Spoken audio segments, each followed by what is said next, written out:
But what was that other song that? Oh yeah, remember the name. yeah.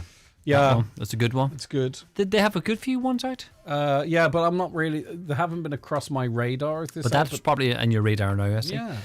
A text in there saying, Ali, you were so cruel and delayed reaction, and we thought Mary had the secret sound. I wasn't, because I was prepping. Was this the batteries in the torch? Yeah, it was a good one. There's some brilliant answers coming in. God almighty. Yeah. I'm taking a list of all these. These are going to be great secret sounds. Here, this is in the news today. Over a third of people admit to making more of an effort for Mother's Day than Father's Day. I think that's okay. Yeah. I don't see any problem with that. Do you? It's Father's Day this Sunday. Sunday. I only realised that yesterday. And there were some dodgy dad jokes and was there? stuff. What was the worst one? Oh, I can't remember. They're that bad. But sometimes they're that bad. They're good. But novelty gifts. What would be a novelty? I think what happens is if you make a mistake of saying that you like golf as a dad, you're gonna get balls. You got every card has someone playing golf on it. You get golf tees. You get this, that, and that. If you say you're into darts, if we were to get you something, socks. Father's Day's a load of. It's another money spinner, isn't it? And I don't mean commercial that thing. It's not even that. It's just, it is. Yeah, I suppose. Yeah. Here, can I jump? Can I change? I think mums. It's a bit different with mums because dads are great too. And I did a lot of dadding on my own, so I'm not. But mums, I think sometimes can be neglected and deserve that extra little bit of attention at Mother's Day, and it's nice. And we should. Father's Day, I don't know. Yeah, we're doing all right, and it's a man's world. Yeah. Here, did you see about you'd love your gadgets, right? Did you see about the toilet costs $4,000 and you call it, it's developed in China and it comes to you in the middle of the night, so it saves you going to the toilet to do the pee-pee? But sure, you still have to sling it over the side of the bed. Well, it depends if you're slinging or not slinging. Huh? It's a dear seat, isn't it? It comes to you in the bedroom. Yeah, it comes to you. I'd be more interested. There's a name you call it. No, I'd be more interested in what that. What would you call a pee-pee that comes to you? A toilet that comes to you? A compy? No.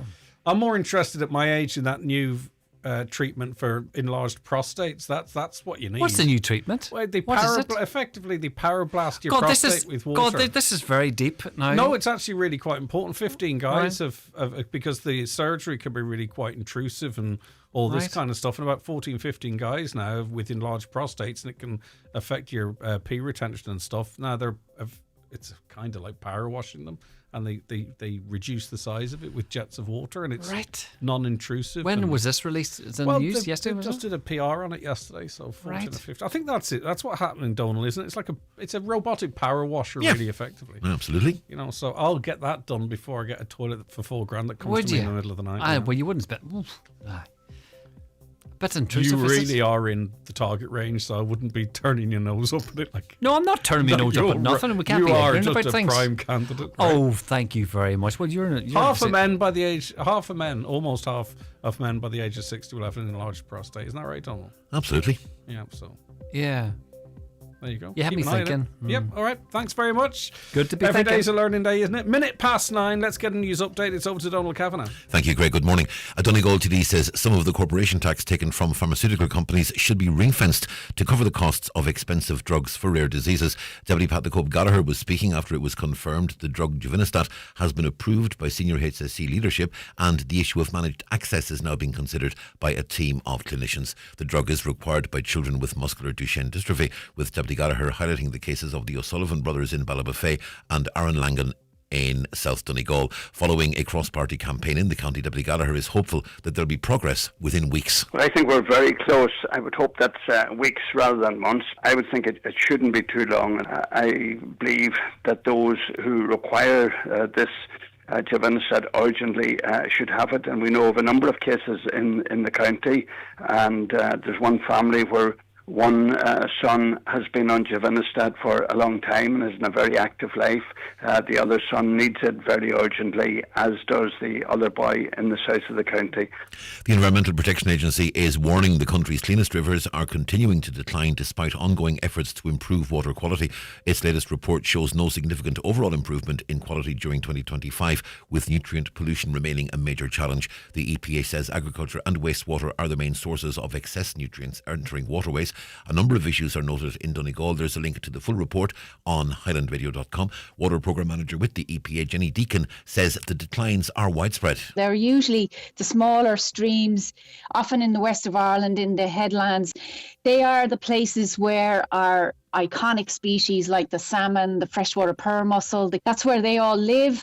And these waters need to be a really high quality to sustain those populations. And once they are deteriorated, it's really, really hard to get them back. And almost 200 learner drivers didn't show up for tests in Donegal last year. The figures contained in an analysis of test statistics and waiting times across the state's 57 test centres, 3 of them in Donegal. With more, here's Tara Duggan. Figures released to the Irish Times show people in Dublin's Raheny are waiting at least 6 months before being invited to apply for a test, where they can then face further waits of over a month.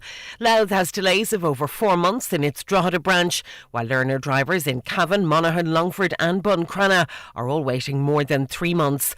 Buncrana's wait time is 14 weeks, while Letterkenny's is 11.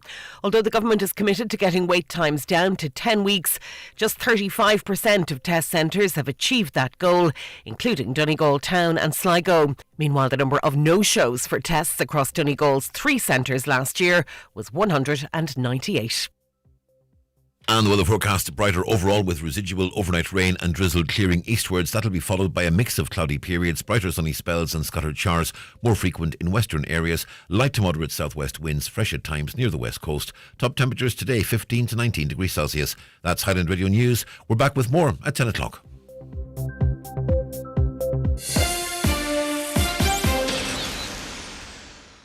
McDonald's are making an appearance at the FIFA World Cup. They've a formidable lineup for the FIFA World Cup meal. But who will you pick to lead the line? Big Mac or Chicken McNuggets? Alongside them, Beckham, Henry and Ronaldinho all make their debuts on legendary player cups. The stage is set. Score one of 6 legendary cups with the FIFA World Cup meal. Match ready for adults, only at McDonald's. Until the 13th of July from 11 a.m. Meal includes carbonated drink side and 1 collectible allocated randomly. While stocks last, drink upgrade fees apply. The Talk of the Northwest, the Greg Hughes Show on Highland Radio. Hello and a very good morning to you. 5 minutes past 9 on this Wednesday, the 17th of June, 2026. How are you keeping? I hope you're well. We're in good form here around the offices of Highland Radio. I think it might be the mild, dry weather. I don't know. Maybe it's because we're halfway through the working week. Who's to say? But we're here nonetheless, so we've got a busy show, lots to discuss. We're going to be digging behind the headlines on some of the big stories making those headlines today and making our own headlines into the future. We've pulled forward the release of this week's podcast with Gary Jennings. There's been an absolute huge interest in it, and the rally kicks off in earnest tomorrow night, so we're going to release that at 11 o'clock today, so we'll preview that a little later on. That and so much more besides. 08660 25,000. That's the WhatsApp and the text number 08660 25,000. If you want to give us a call, feel free to do so too. 074 91 25,000 91 25,000, or via email comments at highlandradio.com. It's not in the papers today, but there was some really potentially good news yesterday. You might remember that there was a bit of a stagnation in relation to the provision of is it Givonostat? It's the drug that can be given to certain children. There's 3 Donegal families, of course. We spoke to the family of young Aaron from Lahey. It's a drug that can help with a particular condition whereby, you know, the muscle mass and what have you can deteriorate. And Aaron and his family were up in the Dole last year, and he was on his feet at that stage. And unfortunately, his condition progressed, and he had found himself in a wheelchair. And we spoke to the school, we spoke to the parents, and what have you. And with a little bit of a push, there was a big political push on it, because, as I say, this had been sitting dormant for a number of months. Now, the families had been working hard behind the scenes, don't get me wrong, but it had been sitting dormant for a couple of months, and a head of steam was gotten up, and it was brought up in the Shannon, it was brought up in the Dole. You remember that week where we were really pushing for this type of representation, and it came, and it seems to be good news. There's a big step in the right direction in relation to all of this. For at least 3 Donegal families that we know of, this drug Givonostat has been approved by the HSE senior leadership team. So the application has now moved to the managed access protocol stage, which is one of those final stages before access can be made available. So again, from us here, credit to the families of these young lads who, through the most difficult times, become the best advocates that they could be, keeping that fight going. And also it was very pleasing to see a united political front. We had Manus Boyle, Pat the Cope Gallagher, Pierce Doherty, Padraig McLaughlin, I know made representations in relation to this as well. Put the pressure on the government, put the pressure on the minister, and things seem to have progressed a little bit. And because this is so time sensitive, we just really hope for the three families and maybe more in Donegal that it's not too little too late, that this is in time to maximise the quality of life for the families affected. We heard from one family who they've got two boys affected by this condition. One, I believe, was on a trial in Northern Ireland and had access to this drug. The brother was awaiting for HSE approval, so two in the house. It affects mostly young lads. Two in the house. One has access to the drug, the other doesn't.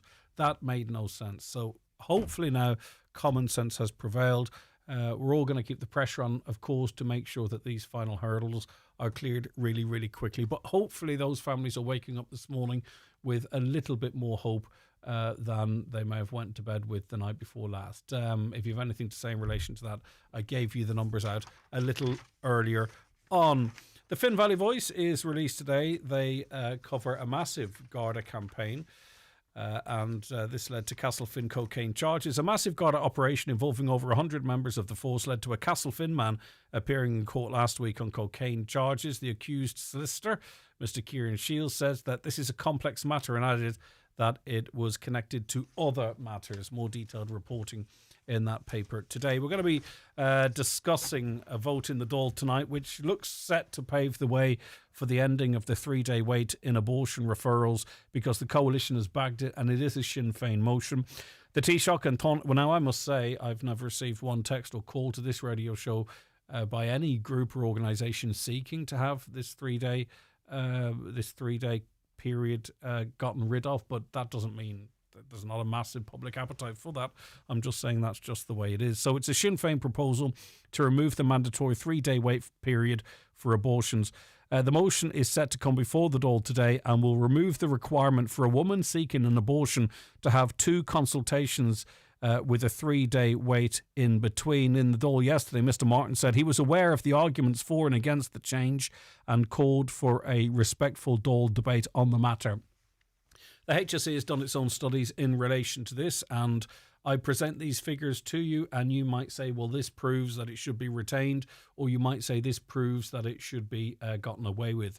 But the HSE study found that between 2019 and 2024, and I'll delay and give you the answer just to give you an opportunity to determine what you believe the number would be. Between 2019 and 2024, how many women would you say turned up for the first consultation, and then we're told, obviously, now we have a cooling off period or whatever you might describe it, a period for reflection, and then you come back for the second meeting. How many women between 2019 and 2024 do you believe went for the first consultation but never returned? Now, there's a number of reasons why that might happen, but I think we could probably accept the majority is that they perhaps chose not to go ahead with the abortion. So how many would you say? Would you say it's 300, 500, 20,000, 40,000? I don't know. What do you think? I do know. I'm going to tell you now. So between 2019 and 2024, almost 11,000 women went for the first consultation but didn't return for the second consultation, or didn't come back after the 3 days at all. So that's probably a little over 2,000 a year. Now, as I say, you might say that that's proves there's no need for the 3 days, or it proves that the 3 days should be retained. It's up to you. But, you know, there is information out there, and I just thought I'd bring that to you so you can determine what you think of that. Maybe you already knew. I suspect you probably didn't. The Irish Independent, right. Obviously, we are hopefully seeing an end to the conflict in the Middle East.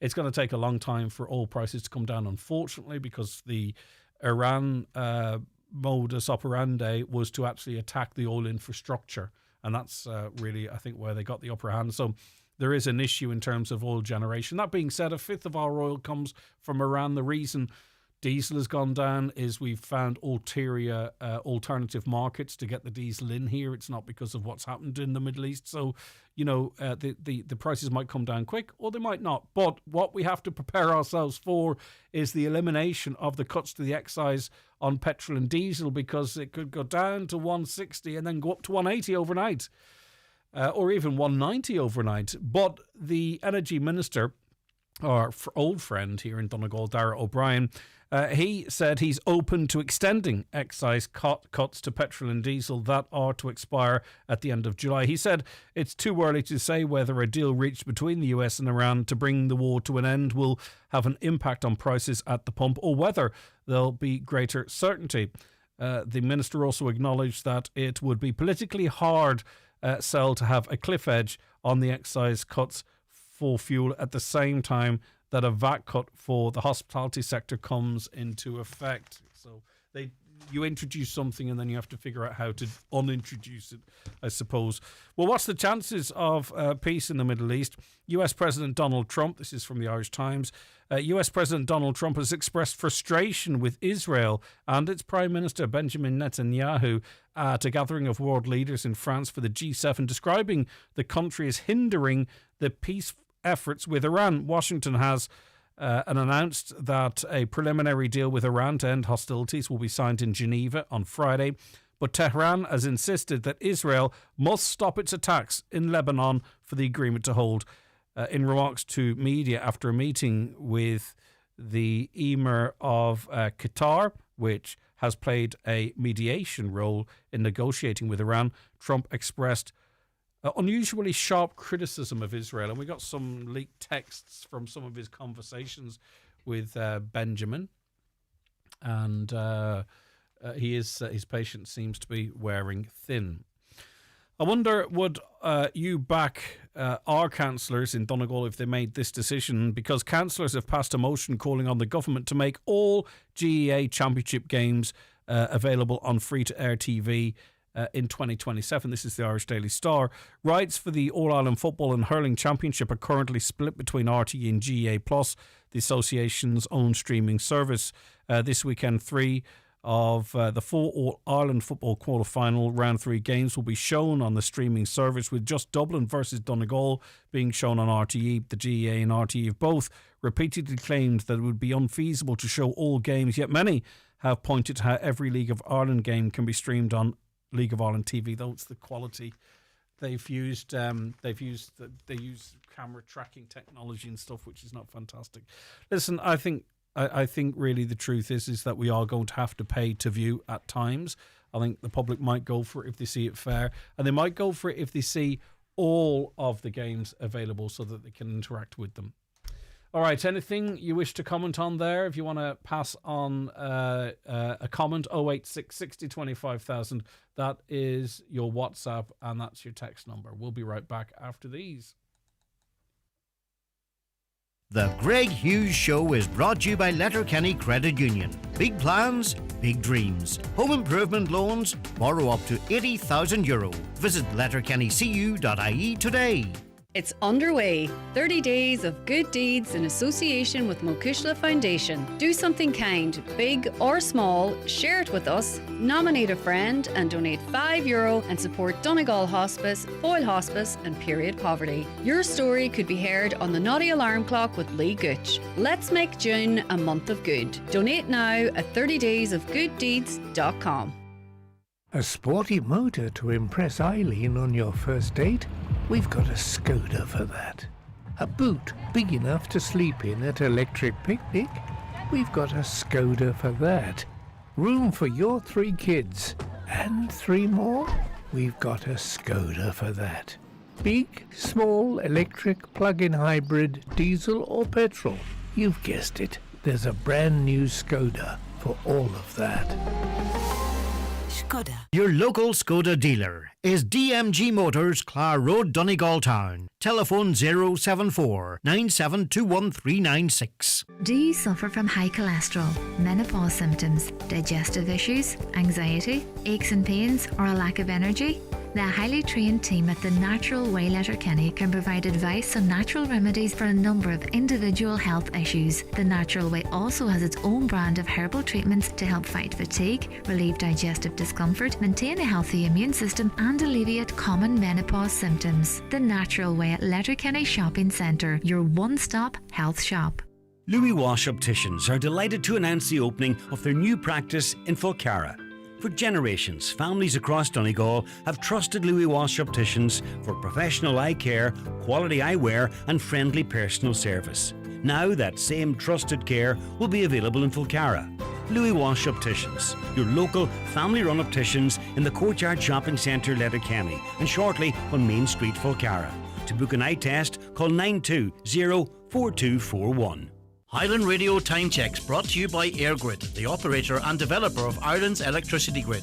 EirGrid, powering up communities, powering up Ireland.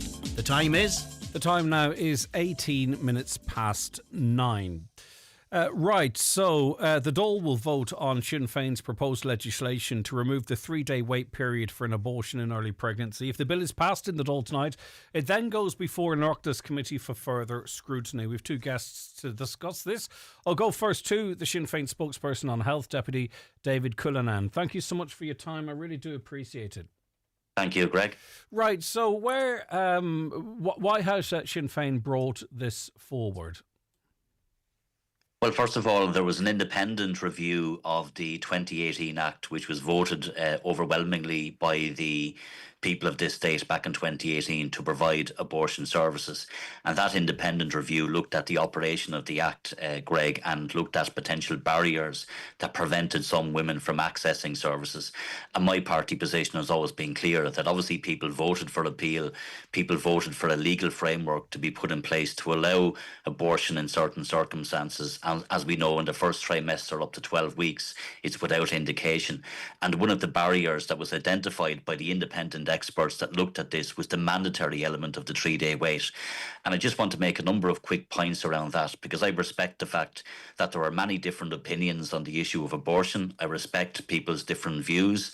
I engaged with people very extensively on this back in 2018 during the campaign. But I'm very mindful that there are some women who will come at all of these issues in their own time and need to be given the space and time to do so. So the fact that this legislation removes the mandatory element of the 3-day wait does not mean that a woman cannot have a second appointment or even a third or fourth appointment if that's what they need. Every woman should be entitled to and supported to make a decision that's best for them. And if a woman decides after a first consultation or even a second consultation that they want to continue with the pregnancy, that of course is a matter for that woman and she should be fully supported. I don't think there is any evidence of any GP who would coerce a woman into having an abortion. So this is about trusting women to make a decision for them. But I've also spoken to women who, for example, are in coercive relationships, people who are victims of sexual assault, and the mandatory element of that 3-day wait was a real barrier to those people getting a second appointment with a GP. How did that manifest itself? So, if you're in a coercive relationship or what have you, how is the mandatory 3-day period been a barrier? Well, obviously, if you're in a coercive relationship, then there is a lot of control. It can be very difficult for a woman to get a GP appointment, never mind a second appointment. And obviously, the dynamic in a coercive relationship is control is a big part of it. No, I understand that. But you set that up, though, that there would have been a first appointment. So I'm just curious if you, because the only way this is relevant is if there is a first appointment. Because your first appointment would be an abortion otherwise. So you mentioned a coercive relationship, and the people you've spoken to, what happened between that first appointment and in those 3 days that means that this 3-day period needs to be gotten rid of? No, so first of all, we have to be clear about what happens here. So not every woman will have an abortion on the first appointment.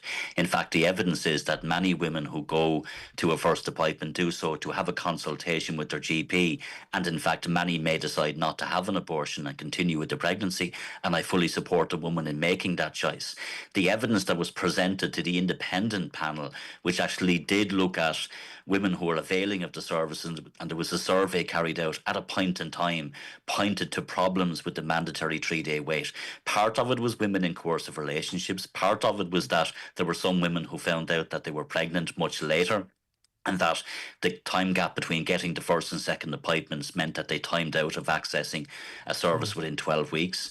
And there was a range of reasons why that was problematic, but it was clearly seen as a barrier and an impediment to some women accessing the services that the people of this state democratically voted for back in 2018. But equally, and I respect all the different opinions, if a woman decides to have a second appointment, that should be facilitated. The issue here is the mandatory element of it and setting out in law that you must have this 3-day wait. And also, by the way, between 2019 and 2024, 10,500 women attended an initial abortion consultation. They didn't return for the second appointment or after the third day. Now, that could be for some of the reasons that you've outlined. They had that conversation, and even without the 3-day period may not have returned. But you could also look at those figures another way and say that this was an opportunity for a woman to reflect and to make a decision, and that there are potentially 10,500 children alive today that may not be, or at least a proportion of those may not be, if Sinn Féin is successful in eliminating this 3-day mandatory wait. Well, I think that would assume then that in circumstances where the mandatory element of the 3-day wait was not there, that somehow women would be coerced by a GP to have a termination. I don't think that is tenable at all. Choice, but you're asking us to assume a lot as well. I'm just putting a counter assumption to you. No, but I'm putting it back to you that I trust women to make decisions for them. And in fact, I've engaged with the department on this issue, and they're very clear that 10,000 figure, which has been used by some who oppose this legislation, in fact, oppose the 2018 Act, that this, in all circumstances, these are women who changed their minds and I had a pregnancy. I haven't framed it that way. No, I certainly am not saying you have. I'm saying others have in the Dáil chamber yesterday. Some of it is women may have had a miscarriage, unable to get a GP on time. As I said, late finding out that they were pregnant and timed out. They may have gone another route for an abortion, and obviously those in coercive relationships. So there's no data that can suggest that in all circumstances a woman would have went on to have a pregnancy simply because they didn't. Also, there's no data to suggest that you say you trust women, but people can be in very distressing situations, and it might take 1 or 2 consultations to see the woods for the trees. So, we can't presume that every single woman and some of these could be crisis pregnancies, has absolute clarity to make that decision. Like, say, for instance, Belgium and Germany have had abortion for decades upon decades, and they also retain this. Why aren't we looking at what works in other countries over a long period of time? Well, I think there are different regimes in different countries. Some are much more liberal, by the way, than the regime we have in Ireland, and some may be more restrictive. Obviously, we have a legal framework that was voted on in 2018. But Germany is liberal. Germany's liberal, but still retains this 3 days. Yeah. But if I can make my point, I do trust women, Greg, and more than that, this is not simply my recommendation. This was a product of a very thorough independent review that looked at what barriers were in place to enable women to access services. And I think that in circumstances where a woman wants a period to reflect, wants a second appointment or even a third appointment, that should be encouraged and that should be facilitated, and that should never be removed or not afforded to a woman. So I think we just need to be very clear about that, and I'm very conscious that each and every woman has to come at this in their own time. Okay, well, let's hear from a woman. It's the mandatory element of it that is the difficulty. Mary T. Sweeney is a campaign director for Donegal Pro-Life and also an Aontú Donegal rep. You've heard the reasoning there from Deputy Cullinan. What's your view? I think that it's a tragedy what's unfolding in front of our eyes, and that with respect to Deputy Cullinan and his party Sinn Féin, that it's actually disingenuous of them to bring forward even this, because the fact that they have never, in the review that was conducted, spoken to one woman that, or never even attempted to contact and make have a liaison with a woman that didn't go back for that second opinion. And that's the telltale in this story, is that there was no honest, conscious effort to make a reach out to gather the data to see why women are pursuing abortion. What has made them consider that as an option, number one? And number two, why did they decide, what supports were put in place that they didn't proceed to go back for the second abortion? The stats we have are from the government-funded NGO, the National Women's Council, where in 2019, 375 Irish residents travelled for abortion to the UK. The reality is that need's not there for the majority of women nowadays. And these women that he's talking about are 16, 17, 18, 19 years of age, having multiple abortions with a tablet that you do not have to go to the doctor for. Do you have evidence that effect, though, Mary T? It was totally disingenuous. Mary T, well, what evidence do you have that teenagers are going back for multiple abortions? I've spoken to teenagers. I talked to teenagers. And you spoke to teenagers in Donegal that have had multiple abortions? That have had multiple abortions. And you know the tragedy, I've also spoken to young mothers in Donegal that because earlier a child had been taken by Tusla, they're now having to go for an abortion because Tusla has threatened to take another child and have another child. Are you but the conversation tonight is with respect about this 3-day wait. Why do you believe that's important to retain rather than broadening out to the whole conversation about abortion? Because if someone's going to have multiple abortions, they'll wait the 3 days anyway. Go ahead. Because most important, the data is there, self-explanatory. The woman that did not go back to have procured the full abortion. Yeah, but we don't know if they are women that would not go back if there wasn't the cooling off period as well. You see, we don't have that data. Well, this is I'm telling you, this is why I'm saying it's disingenuous of the government and Sinn Féin, who cannot be trusted. This is a party that cannot be trusted, that have flip-flopped on so many different issues, between the hate speech, on the definition of women in the Constitution. You know, in respect, you stood up and said that you agreed with the Supreme Court in the UK stating what a woman is, a biological female, and then you were reprimanded and had to apologise and withdraw your comment. Like, that is terrible that you're under such pressure from your party leader. You have no right to dissent. You have no right to stand up and tell what you really hear from the women on the streets, that you're having to project a view from your party that you've no control over. David, do you want to come back on that? I know you have to head to an appointment or something or other. You do have to... Well, listen, Greg, there's lots of political charges which were made, which I will completely ignore because I don't think that this debate is served by those political charges. People can make their own minds up about me and about Sinn Féin and indeed about Aim to. And obviously when there's elections, people can vote for who they trust. I topped the poll in 2 elections, in the last 2 elections in Waterford, because people do trust me. But in relation to this wider issue of abortion, I respect the fact that Mary has a completely different view to me. I've engaged with many people who have similar views to Mary, and I think that a respectful debate on these issues always serves as well. In fact, there was many contributions last night in the Dáil, people who oppose the legislation, and they made their comments in a very respectful way. And I do respect the fact that Mary and others have a different view. But I have to listen to women, and I do have to trust women. Do you have to listen to us, though? We made a decision in 2018 and we voted. A set of proposals were put to us and we voted, and some people made a difficult decision to vote for abortion. And now what we're seeing really effectively is and for many people it's actually going to further erode their interest in democracy.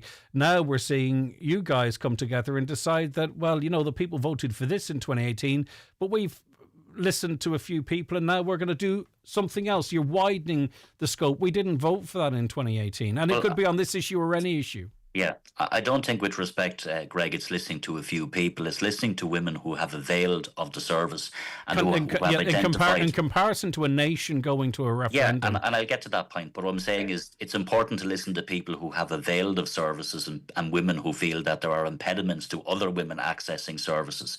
But listen, on those wider issues, when the Act was published and the bill was published in advance of any vote, it was made very clear that there would be an independent review that would look at what potential blocks or barriers may exist in time and if those blocks existed, that recommendations would be made to make legislative change. The way you frame that by default is clearly, and you've just framed it yourself about a widening of it, rather than saying we also might say, well, maybe we need 5 days.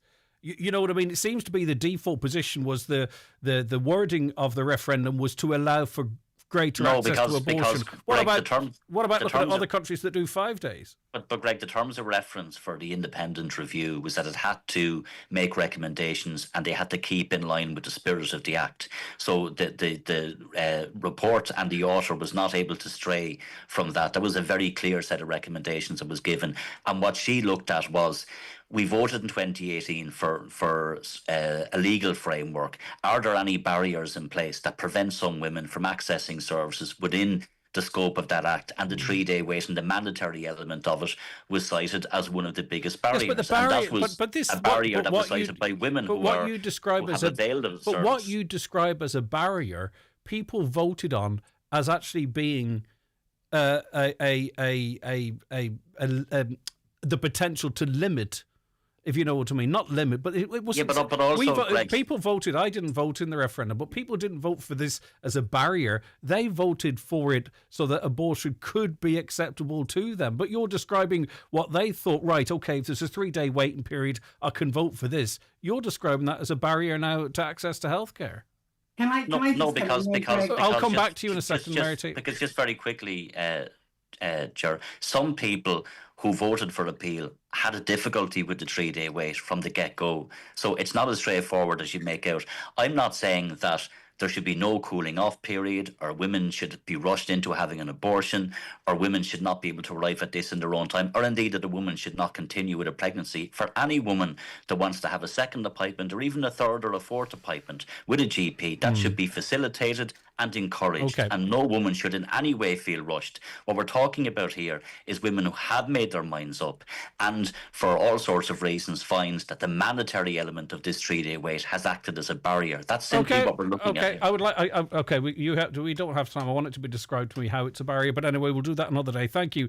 That's Deputy David Cullinan. Now, I want to give you your time as well, Mary T. I mean, obviously, because David had to go to a second appointment. If we could avoid personal attacks on him, not that you do that, right? And we can talk about it more generally. But sorry, you wanted to come back in there. I think it's very important to ask people to actually go today and phone their TDs, irrelevant who you vote for, to please ask them to not support this because of the fact that David Cullinan, in his own Dial report here, I'm quoting directly from him, he said this is a straightforward and targeted bill. It does just one thing. And in the same paragraph, like 15 lines down, he says, there may be a number of technical amendments needed by government when this bill comes to committee stage. Then we look and we see that the Minister for State, who spoke on behalf of Deputy Emer Higgs, who spoke on behalf of the Minister for Health, Jennifer Carroll McNeil, goes on and she does clarify that the current model of care is safe and effective. So the reality is either it's safe and effective or it's not safe and effective. Can we or should we not trust women, Mary T., to make the right decision for themselves? If abortion is legal in this country, whether people like it or not, and the majority of people in Donegal didn't vote in favour of this, and I accept that, should we not trust women to know themselves that before they go for that initial consultation, that they've given this great consideration and that they believe that this is the right thing for them? Why should we not trust them? Greg, for 2 reasons. Number one, because a woman in pregnancy can become a very different woman and in a broken relationship or in an unsteady relationship or in a situation where they're very young.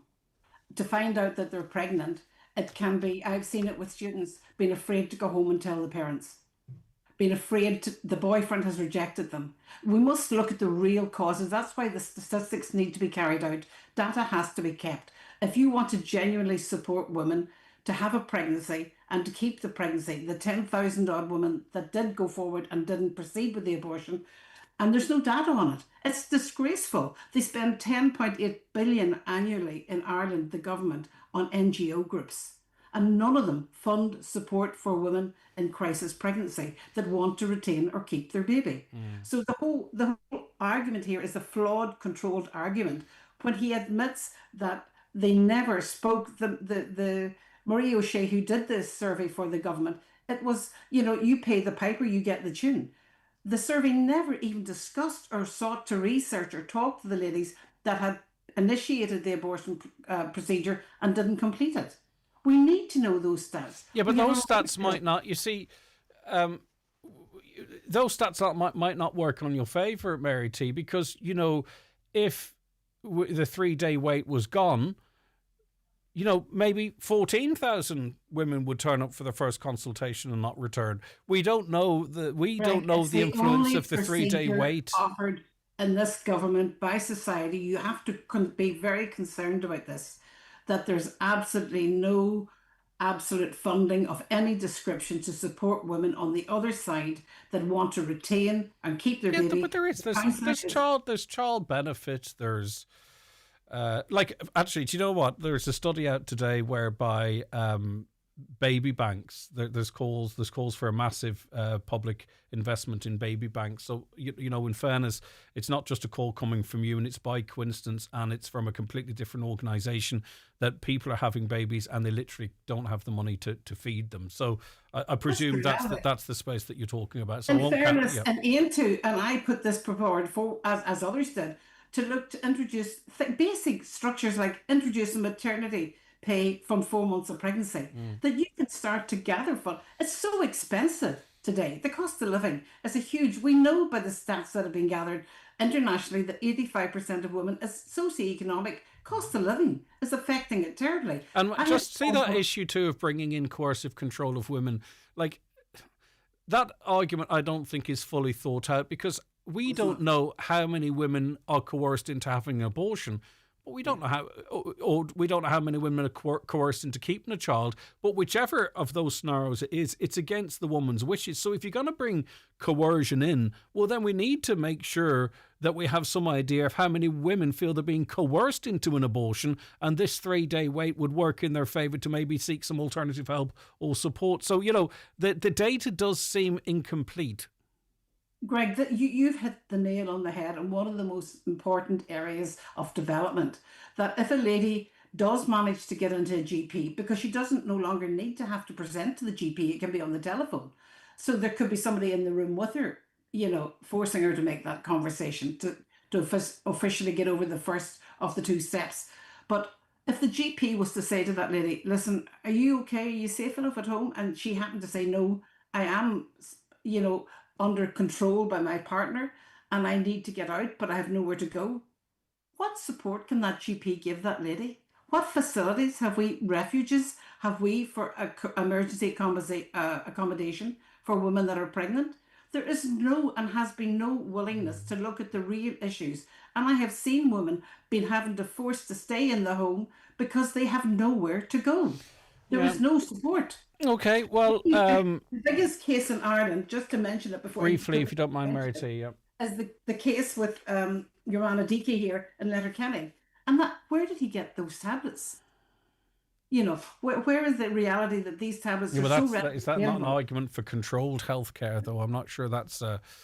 you know what I'm saying? There's no willingness to invest in the funding around this whole situation. It has become, and not to mention the fact that over 108 babies were born alive following the abortions, because all the abortions where babies survive are the later term abortions because the babies are bigger. And we are talking specifically about early pregnancy, but I do understand where you're coming from. Thank you, Mary T. Sweeney, who's campaign director for Donegal Pro-Life and to Donegal Rep.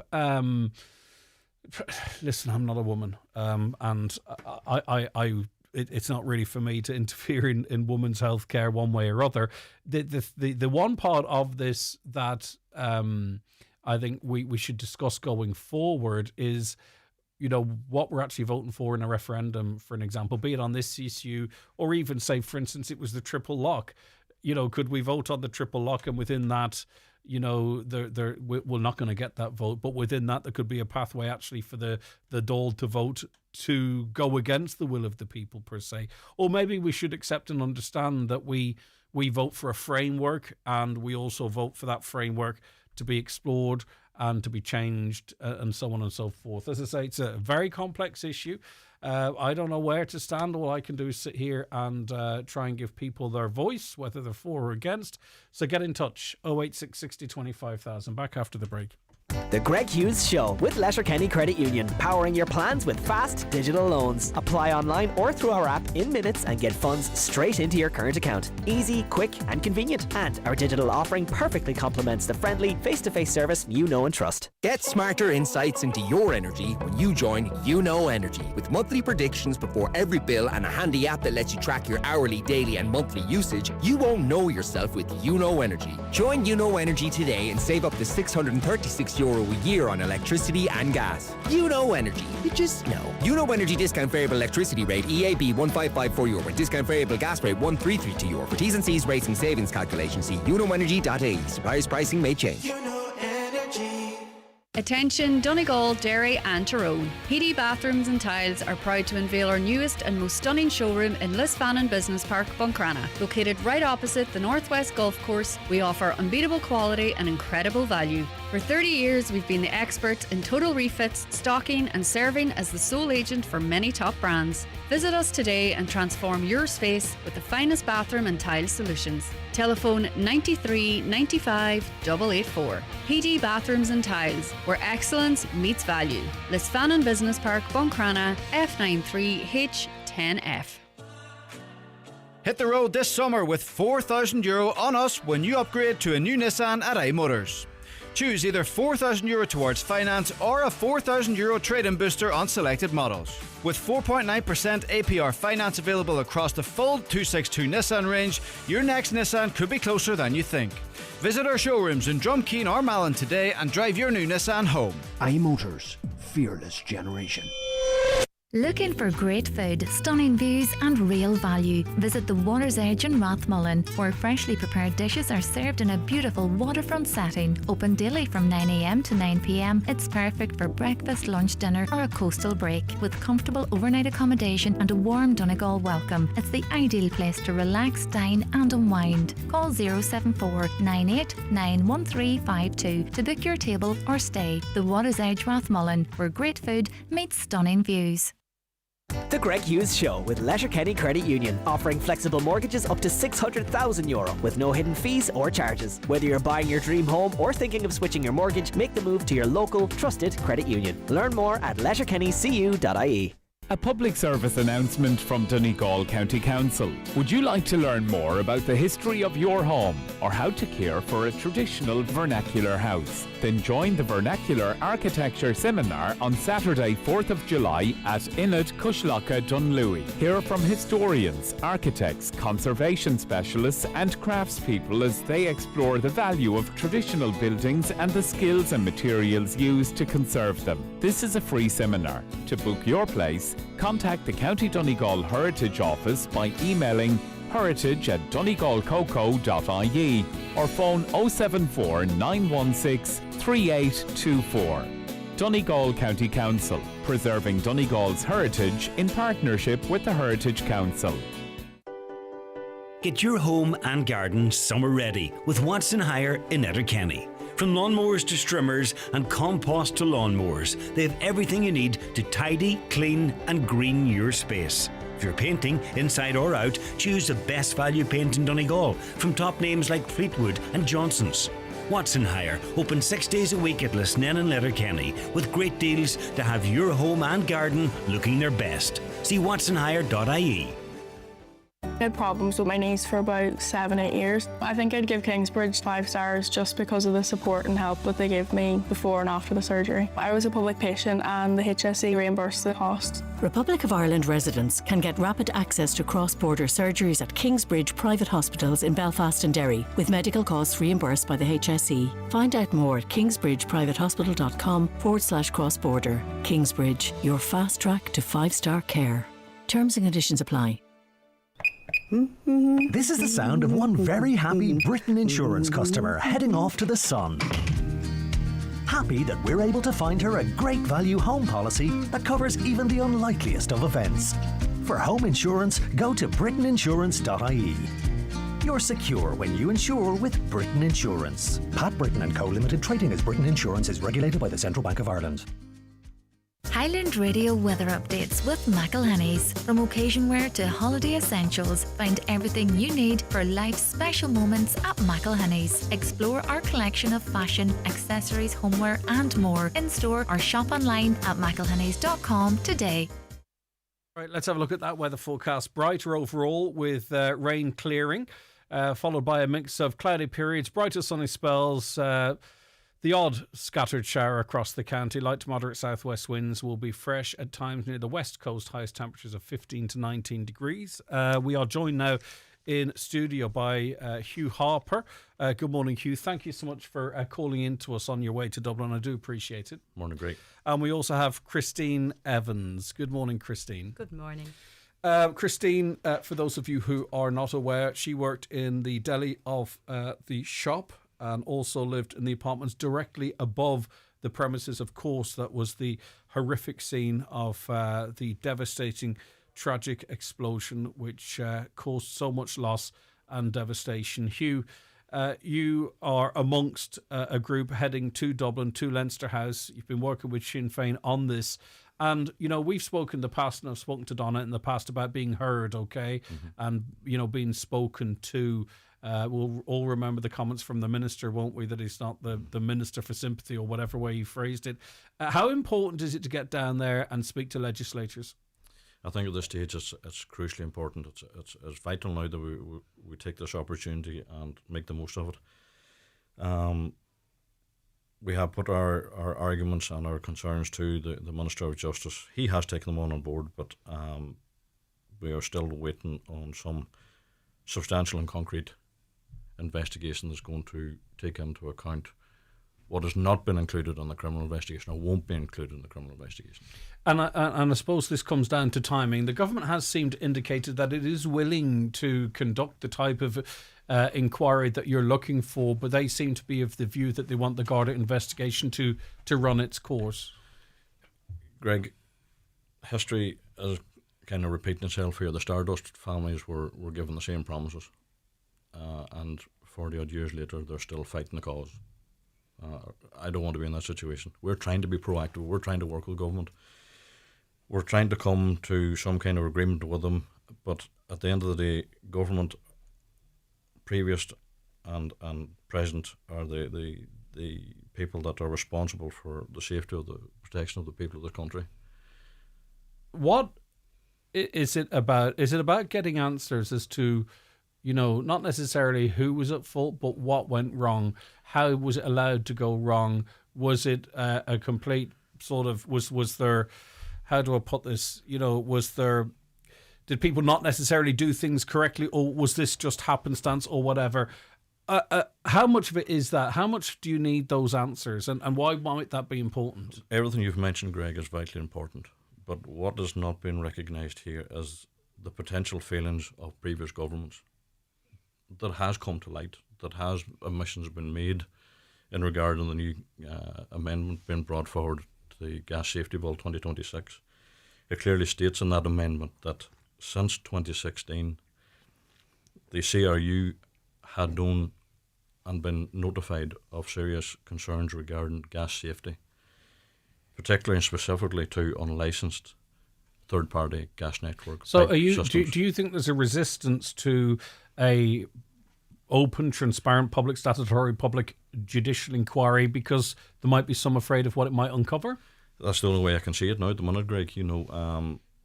Again, we've been watching this amendment bill, myself and Donna, now since the explosion, and the question has to be asked. Since 2016, they've known about these issues. Government hadn't acted to bring forward the recommended legislation and regulation that the CRU needed. So why has it been done now? Christine, you're a survivor of this tragedy, and Hughes a survivor as well, but he was also bereaved in it. Yes. You're going to do something that's actually, I presume, going to be very difficult for you. You're going to deliver a speech in the AV room at Leinster House. What are the key things that you want to get across, that you want to land with the people down there? I suppose I want them to understand what it's been like to survive. The explosion happened. I survived. I'm alive, and I'm very grateful. But it has come at a cost, and also to reiterate the fact that I am supporting the families by looking for this public judicial inquiry, because at the end of the day, I had a right to feel safe in my home. I also had a right to feel safe in my workplace. I wasn't safe, so I will be looking again alongside the families for this public judicial inquiry. I want to know what happened. I need to know what happened. Yeah, that's it. This is a visceral situation. This is like, God forbid, if someone dies in hospital and there's some question marks about the treatment towards the end of that person's life. Mm-hmm. They will move heaven and earth to try and get the answers of that. And it's something very hard to put into words as to why that's so important, isn't it? That's exactly it, Greg. It's very hard to put into words. It's a deep-rooted desire kind of thing. I need to know what happened. And is this because this felt like it was done to you? Or if you know what I mean. I'm not saying like a willful act. Yeah, but no. you need to know as to why you where found the failures yourself. were. Yeah. Why 49 years of my life was just totally devastated and destroyed. We as a mother, we all keep keepsakes like the first tooth and the first school report and the first little painting from play school. All of that's gone. I have 5 children and all of that is gone, and that's been hard. But in saying that, they are material things.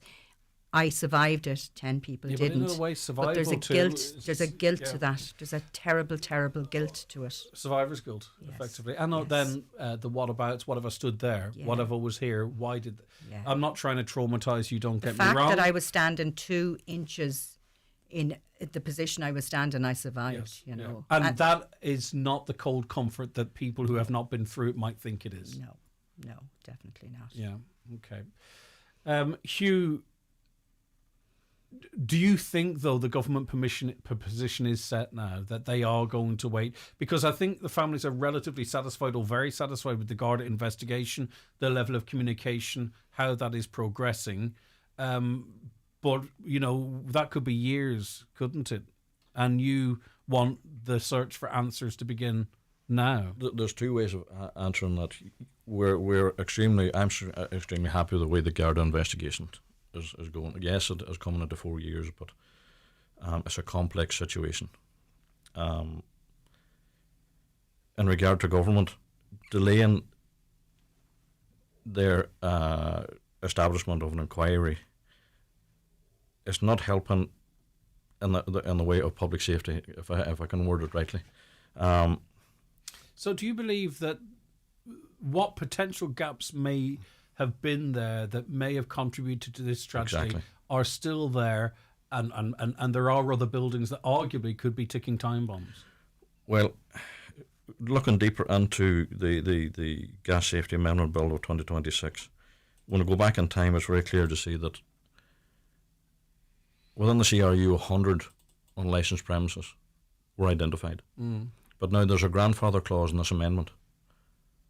It's given a passage of time to other unlicensed networks to come in and bring their standards up to date with at the minute. There is no legislation or regulation to say what has to be, where it has to be, and what the standard is. So delaying this is not helping. When you consider the legislation that lacked the knock-on effect that would have had to dangerous substance licence applications and granting of that, safety risk statements and creating that, this has a ripple effect. It should across. also be pointed out, I think, too, that there's no guarantee this type of inquiry would happen if it wasn't for victims and those bereaved to actually be pushing for this, if you know what I mean. It's not a fait accompli that such an inquiry would ever take place. Christine, how much of this is about that sort of visceral search for answers, and also too about doing everything that you can as part of this collective to try and prevent any other family or group of families having to go through what yous are going through? Because if you're not directly affected by this, it's very easy to move on. Yeah, and it's very hard to understand unless you've actually been in this position, But I think the main reason I'm so focused on trying to find out exactly what happened is to prevent it from happening again. Like, as it stands, I walk into every building now, and the first thing I do is I look for the fire exits. I look at the radiators. I'll consciously look to see, I wonder what is that, gas or electric? All these things go through my head, and that I carry with me every day, everywhere I go. It's part and parcel of the trauma now. My safety is gone. I don't feel safe anymore anywhere I go. So these are things, they're a knock-on effect of being a survivor of an explosion. Christine Evans, Hugh Harper, safe journey down to Dublin. Thank you very I much. know actually even going through this process in and of itself is very tough. And to go up and you're going to have to open up yourself really to that room, aren't you, Christine? So we'll be Yes. thinking on you. Okay, Because I know tonight's not going to be easy, and Hugh too. I understand your situation, of course, very well. So I know what you're doing is not easy. So I think we appreciate it. And I think anyone who will hopefully in the future avoid going through something like this would appreciate it as well. Thanks very much, both of you. Safe journey down. That's Christine Harper and Christine Evans and Hugh Harper. Back after the news at 10. The Greg Hughes Show with Letterkenny Credit Union. New to borrowing or haven't borrowed in a while? Our welcome loan is here for you. Borrow up to €50,000 at just 5.95% APR with no hidden fees ever. Apply online or in branch today at letterkennycu.ie. McGowan Hearing, one of the longest established audiologists in the Northwest, now have weekly clinics in Letterkenny, Buncrana and Carndonagh. Book your free hearing aid consultation at one of these clinics or with audiologist Darren McGowan in your own home. Call 07191 00208 or visit mcgowanhearing.com. Rally fever is building in the Northwest. Join Highland Radio for live coverage of the Donegal International Rally on air and online at highlandradio.com in association with Pulse Venue Letterkenny. Your entertainment headquarters over Rally Weekend with Rhythm and Sticks and One for the Road live on Rally Friday. Pay at the door. Painting season is here, and now is the perfect time to get started. Visit Foy's in Ballybuffet, Letterkenny and Enniskillen, the Northwest's largest stockist of all the biggest paint brands, including Colour Trend, Dulux, Fleetwood, Farrow and Ball and Little Green. Painting inside or outside, Foy's have everything you need in stock, and there's free in-store paint colour consultations in every store with expert advice. Why put it off? Visit Foy's, where great colours await. Teagasc will hold an equine pasture management event at Dean's Equestrian Centre, Brucklas, F94CD50 on Thursday, June 18th at 6:15 p.m. Topics will include soil, pasture management and hygiene. Booking essential at teagasc.clr.events. Atlantic Travel, Letterkenny, award-winning travel experts. Sail the Sicilian coastline, dive the Maldives, tour Riacan and Tuscan vineyards, stroll the shores of Lake Garda or the streets of Santorini. Indulge the senses, savour new flavours, embrace warm welcomes, smiling faces and balmy sunsets. Escape with atlantictravel.ie. Book today. The Buncrana Golf Club Development Draw is here, with over €40,000 in prizes up for grabs. The grand prize is a stunning Hyundai i30 N-Line, plus 4 other fantastic prizes worth over €10,000. Tickets are available online at driveathomedraw.ie or from any club member. Don't miss your chance to win big and support Buncrana Golf Club. Get your tickets today. Live, on air, online and on the Highland Radio app. This is Highland Radio News. Good morning, it's Donna Marie Doherty with the news at 10 o'clock. A Donegal TD says some of the corporation tax taken from pharmaceutical companies should be ring-fenced to cover the cost of expensive drugs for rare diseases.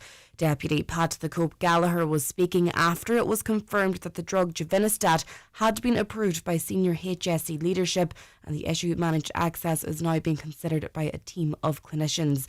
The drug is required by children with Duchenne muscular dystrophy, with Deputy Gallagher highlighting the cases of the O'Sullivan brothers from Balbuffet and Aaron Mangan from Lahey. Following a cross-party campaign in the county, Deputy Gallagher is hopeful there can be progress within weeks. Well, I think we're very close. I would hope that's weeks rather than months. I would think it shouldn't be too long. I believe that those who require this Givinostat urgently should have it, and we know of a number of cases in the county, and there's one family where one son has been on Givinostat for a long time and is in a very active life. The other son needs it very urgently, as does the other boy in the south of the county.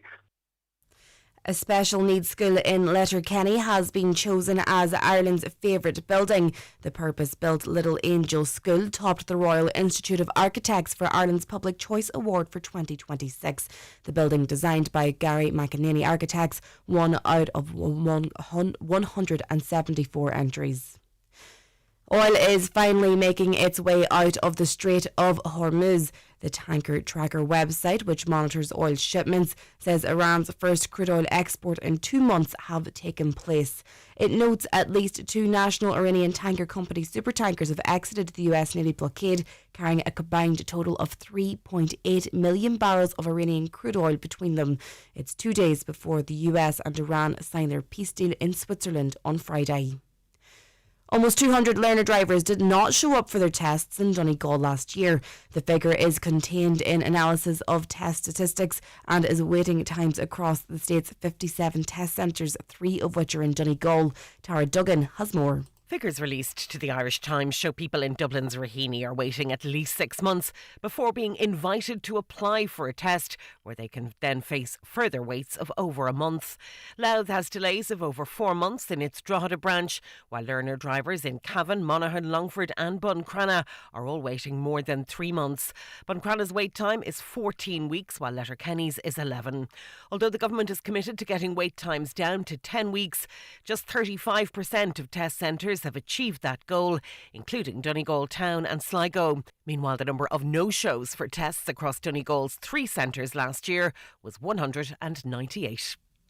The Environmental Protection Agency is warning the country's cleanest rivers are continuing to decline despite ongoing efforts to improve water quality. Its latest report shows no significant overall improvement in water quality during 2025, with nutrient pollution remaining a major challenge. The EPA says agriculture and wastewater are the main sources of excess nutrients entering waterways. A number of issues were noted in Donegal, with a link to the full report on highlandradio.com. Water Programme Manager with the EPA, Jenny Deacon, says the declines are widespread. They're usually the smaller streams, often in the west of Ireland, in the headlands. They are the places where our iconic species like the salmon, the freshwater pearl mussel, that's where they all live. And these waters need to be a really high quality to sustain those populations. And once they are deteriorated, it's really, really hard to get them back.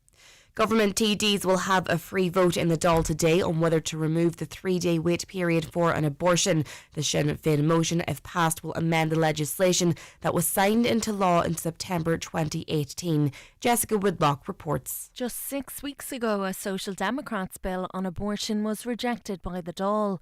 The party were calling for the end of the wait period for an abortion, as well as the revision of criteria for a termination on the grounds of facial fetal abnormality. It also wanted criminal elements around the current legislation to be removed. Sinn Féin's proposal today is much simpler. It's looking to remove the mandatory 3-day wait period for an abortion in early pregnancy. Unlike the Social Democrats bill, the Taoiseach, Taoiseach and Health Minister have indicated their support for this bill to go through to the committee stage. Voting will take place in the Dáil chamber around 10 o'clock tonight. Looking now to weather, a mix of cloudy periods, bright or sunny spells and scattered showers with highest temperatures of 15 to 19 degrees. That's all for now from the newsroom. Back with headlines at 11 o'clock.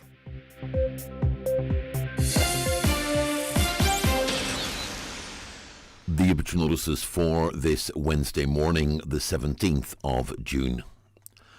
The death has taken place of Circa Gillespie McGarvey, Stranacorcra, Derry Begg. Her remains will repose at her home today and tomorrow from 12 noon until Rosary at 8 o'clock. House private please after the Rosary and on the morning of the funeral. Circa's funeral mass will take place on Friday afternoon at 1 o'clock in the Church of the Sacred Heart, Dunlewy, with burial afterwards in Maharagallan Cemetery. The funeral mass can be viewed live on Kieran Rorty Funeral Director's Facebook page and on MCN Media. Family flowers only please. Donations in lieu if desired to the Donegal Hospice, care of any family member or Kieran Rorty Funeral Director. The death has occurred of Sheila Canning, Shrove. Sheila's remains will repose at Eamon McLaughlin's funeral home, Station Road, Carndonagh, this evening from 5 p.m. until 8 p.m. Funeral from there tomorrow afternoon at 2 o'clock for 3 o'clock Requiem Mass in St Mary's Church, Ballybrack, followed by burial in the adjoining cemetery.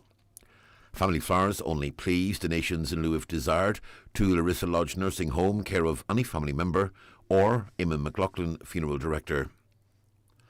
The death has occurred of Paddy Corr, Cloncool Park, Buncrana. Paddy's remains will repose at Kelly's Funeral Home, Station Road, Carndonagh, from 2 o'clock until 4 o'clock this afternoon, and again from 6:30 until 9 o'clock this evening. Removal from there tomorrow morning at 20 to 11, going to the Church of the Sacred Heart, Carndonagh, for 11 o'clock Requiem Mass, followed by interment in the adjoining cemetery. The Requiem Mass can be viewed live on carndonaghparish.com. Family flowers only, please. Donations in lieu if desired to the Donegal Hospice, care of any family member, or Blaine McCarran, Kelly's funeral directors. The death has occurred of Ruby Spratt, 348 Grahamsland, Castlefin, reposing at her home today from 12 noon until 10 p.m, with house private pleas on the morning of the funeral. The funeral service will take place at 11 o'clock tomorrow morning in St Patrick's Church, Donaghmore, Castlefin, followed by burial in Gortley Cemetery, Letterkenny. Family flowers only, please. Donations in lieu if desired to the Residents' Comfort Fund at Oris E. Donald Nursing Home. The death has occurred of Jim Harkin, Foster Terrace, Moville. Jim's remains are reposing at his home. Funeral from there tomorrow morning at 10:30 for 11 o'clock Requiem Mass in St Pius X Church, Moville, followed by burial in Ballybrack Cemetery. The Requiem Mass can be viewed on movilleparish.com. Family time, please, from 10 o'clock tonight. Family flowers only, please. Donations in lieu if desired to the Irish Cancer Society, care of any family member, or Eamon McLaughlin, funeral director. The death has occurred of Christina McFeely, Neil Linehan, Highfield, Glencar, Letterkenny, formerly of Balnamult, County Waterford, reposing at her late residence, which is private, please. Funeral from there tomorrow morning at 10:30 for Requiem Mass in St Eunan's Cathedral, Letterkenny at 11 o'clock, followed by interment in St Mary's Churchyard, Sesha O'Neill, Ballybofey. The Requiem Mass can be viewed live on churchservices.tv. Donations in lieu of flowers, if desired, to the Alzheimer's Society of Ireland or the Irish Heart Foundation directly, or care of any family member. The death has occurred of Pauline McDade, née Herity, Drummond, New Mills, Letterkenny, reposing at her home, shuttle bus operating from the Gala shop at Brina from 5 o'clock this evening, with rosary at 9. Family time, please, after the rosary and before the funeral. Funeral from her home tomorrow afternoon at 12:30 for 1 o'clock Requiem Mass in St Columbus Church, Kilfeack, Denswilly, followed by interment in Conwall Cemetery. The Requiem Mass can be viewed on churchservices.tv. The death has occurred of Ethan McLucas, Mountain View, Tullyarb, Carndonagh. Ethan's remains are reposing at his home with visiting today and tomorrow from 12 noon to 9 p.m. Funeral from there on Friday morning at 10:20 for 11 o'clock Requiem Mass in Sacred Heart Church, Carndonagh, followed by burial in the adjoining cemetery. The Requiem Mass can be viewed live on the parish webcam. The death has occurred of Noel Hampson, 5 Monrea, Carrigans, and formerly of Killywill, Grey Steel. Noel is reposing at his home in Carrigans. Funeral from there this morning at 11:30 for Requiem Mass at 12 noon in Star of the Sea Church, Fawn Vale, with interment afterwards in the adjoining cemetery. And the death has taken place of Tommy Rutherford, Mullinagung, Ballindrate, Lifford. His remains are reposing at his home. Funeral from there at 1:30 this afternoon for 2 o'clock service of Thanksgiving in St Eunan's Cathedral, Rafo, with burial afterwards in the adjoining graveyard. Family flowers only, please. Donations in lieu if desired to St Eunan's Cathedral, Rafo, care of any family member, or Terence McClintock, funeral director. For family information and more details regarding wakes and funerals, please go to highlandvideo.com.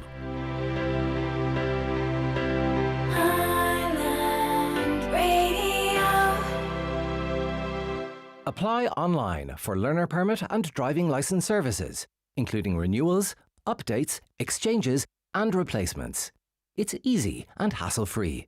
Visit NDLS online today at ndls.rsa.ie.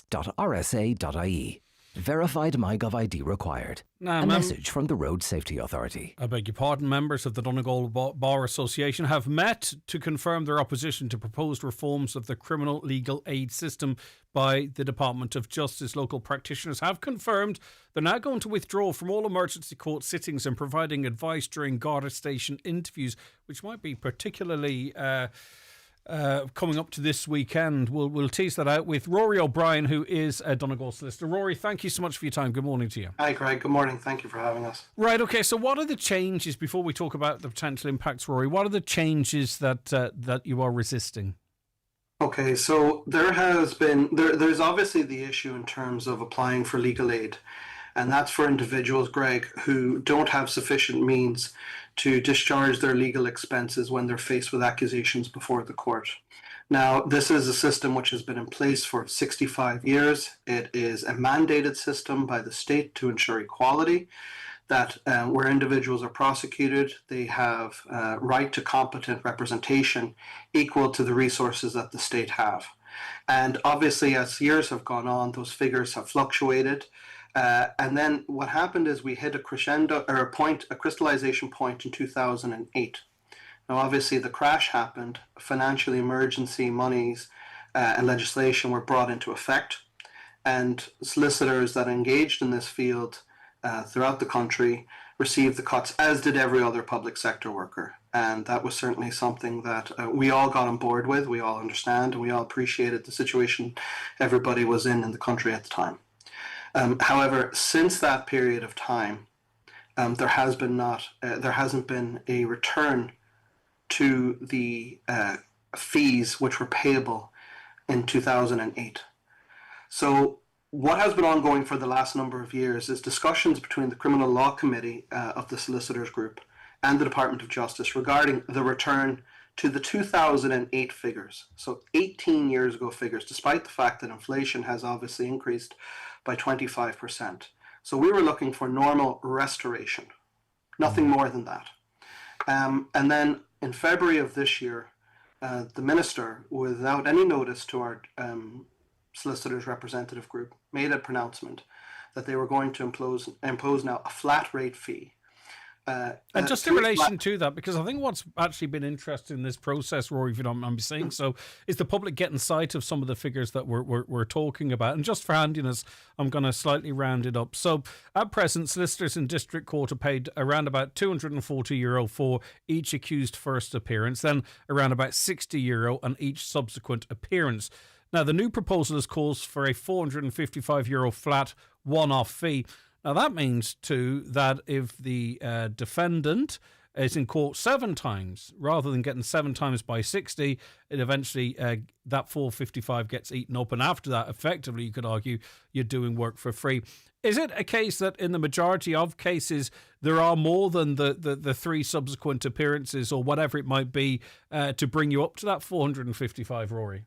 Okay, so there are roughly about 350,000 cases in the district court in 2024. So you can imagine there's a wide type of cases that we all deal with. And in some circumstances, the argument is made by the department themselves that the €450 rate, when you're dealing with matters that resolve after a day or two, is more beneficial, if you want to look at it like that. However, the reality of the situation is the flat rate fee model doesn't fully take into account the more serious nature of matters. So there are actually 3 rates that are being suggested here, Greg. But €450 for an individual who is brought before the court and could be before the court 6, 7, 10, 20 times is effectively asking a solicitor to appear, to deal with the matters, and it's not an administrative matter that you deal with on an adjourned date. There is never just simply we stand up. There is always an issue that has to be resolved. And the court will be impressing upon both ourselves and the prosecution to deal with matters correctly, quickly, expeditiously. What the department want, though, however, is they want to create a scenario where €450 is to be payable regardless of every aspect of every singular case. But what's really quite, you could argue, though, that this is really quite clever, because what it would do is draw a line under any potential for restoration. because this would be a whole new mechanism, and then any calls for the cuts back in the day to be restored obviously then almost becomes defunct because you have signed up to a completely new mechanism. So it is, I'm not sure if this was the motivation, but it is quite clever. You've hit the nail on the head, Greg, and I appreciate your ability to discern that fact, which is something that we as a profession have recognized. That is exactly what it is. It is a cut in perpetuity that the department are now seeking to single out. If we can give you another model that's being considered, Greg, and this would be something of interest to your listeners. One of the suggestions is that where a defendant comes before the court charged with what's known as a non-minor offence, so that is a case which can be prosecuted both at the district court level and at the higher courts, usually the circuit, or indeed for any allegations of a serious sexual crime or murder before the Central Criminal Court. The suggestion is because the matter will be leaving the district court system and proceeding to the higher courts, a flat rate fee of €100 should be payable to the solicitor. Now, the argument from the department presumably is, well, look, you're going to be paid in the circuit and the central, so therefore why should you receive any more? But when you think of the reality of what that case actually looks like, more often than not, where a serious crime, there would be a bail objection. That could be lengthy. That involves the taking of instructions, the receiving of a bail pack, cross-examining Garda members, making submissions to the court. Individuals either remanded in custody or not. They'll be remanded while directions are awaited from the state. And this is a particular issue for ourselves, that the vast majority of adjournments are not defence related. They are so the stakeholders, i.e. the Guardian, the DPP, can get their proper directions, can have their files received, and all charges can be preferred. Everyone that's 10 times. Everyone's entitled to a defence. But I don't know, you know more than this than me, but I know in America there's a similar system here, and what we get is plead. So in other words, you know, maybe the person doesn't get the representation that they deserve. This is a difficult thing for me to say because I'm sure, and I know solicitors are very ethical and all that type of stuff, right?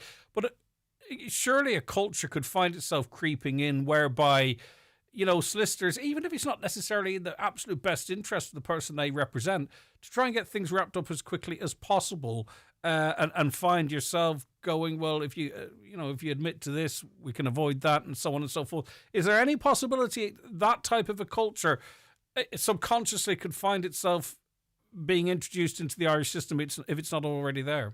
The two features that you've highlighted are things we are very concerned about. One is the access to justice for everybody, and particularly in our community, Greg, where we are Donegal, we are often called the Forgotten County, where people's income levels are not the same across the country. The idea that an individual would be accused of a crime and then have that additional worry of how are they going to fund their defence, their right to a fair trial. And that doesn't necessarily mean how do we get them off. That means how do they engage with the case? How do solicitors advise and represent their interests? So the one aspect that we have to be worried about is this dilutes that access to justice, what the department are doing. And secondly, what you've also indicated is there is a concern. Unfortunately, myself and the colleagues around here do not engage and do their job absolutely to the best of the ability. And from my experience, we are some of the best solicitors in the country up here. But to incentivize somebody to plead guilty because of the fact, and that's what you're highlighting, that is a real concern that could creep in relation to this matter, given the fact that there is no desire to see a case adjourned repeatedly. Also, Greg, and I'm sure your listeners have commented on this before, is the difficulties in accessing civil legal aid, family law district court. This is a model that we already have in place. And it is a model that has already proven to be completely dysfunctional, whereby individuals faced with very difficult family law circumstances cannot access a solicitor because there is no solicitors on the private practitioner legal aid scheme, which account for 70% of cases before the family law courts. Yeah. So we've already seen and tested a flat rate model. We've already seen it does not work. Right, so what's going to be the implications? This is a busy weekend. I'm not sure if it's by accident or design. There can be special court sittings.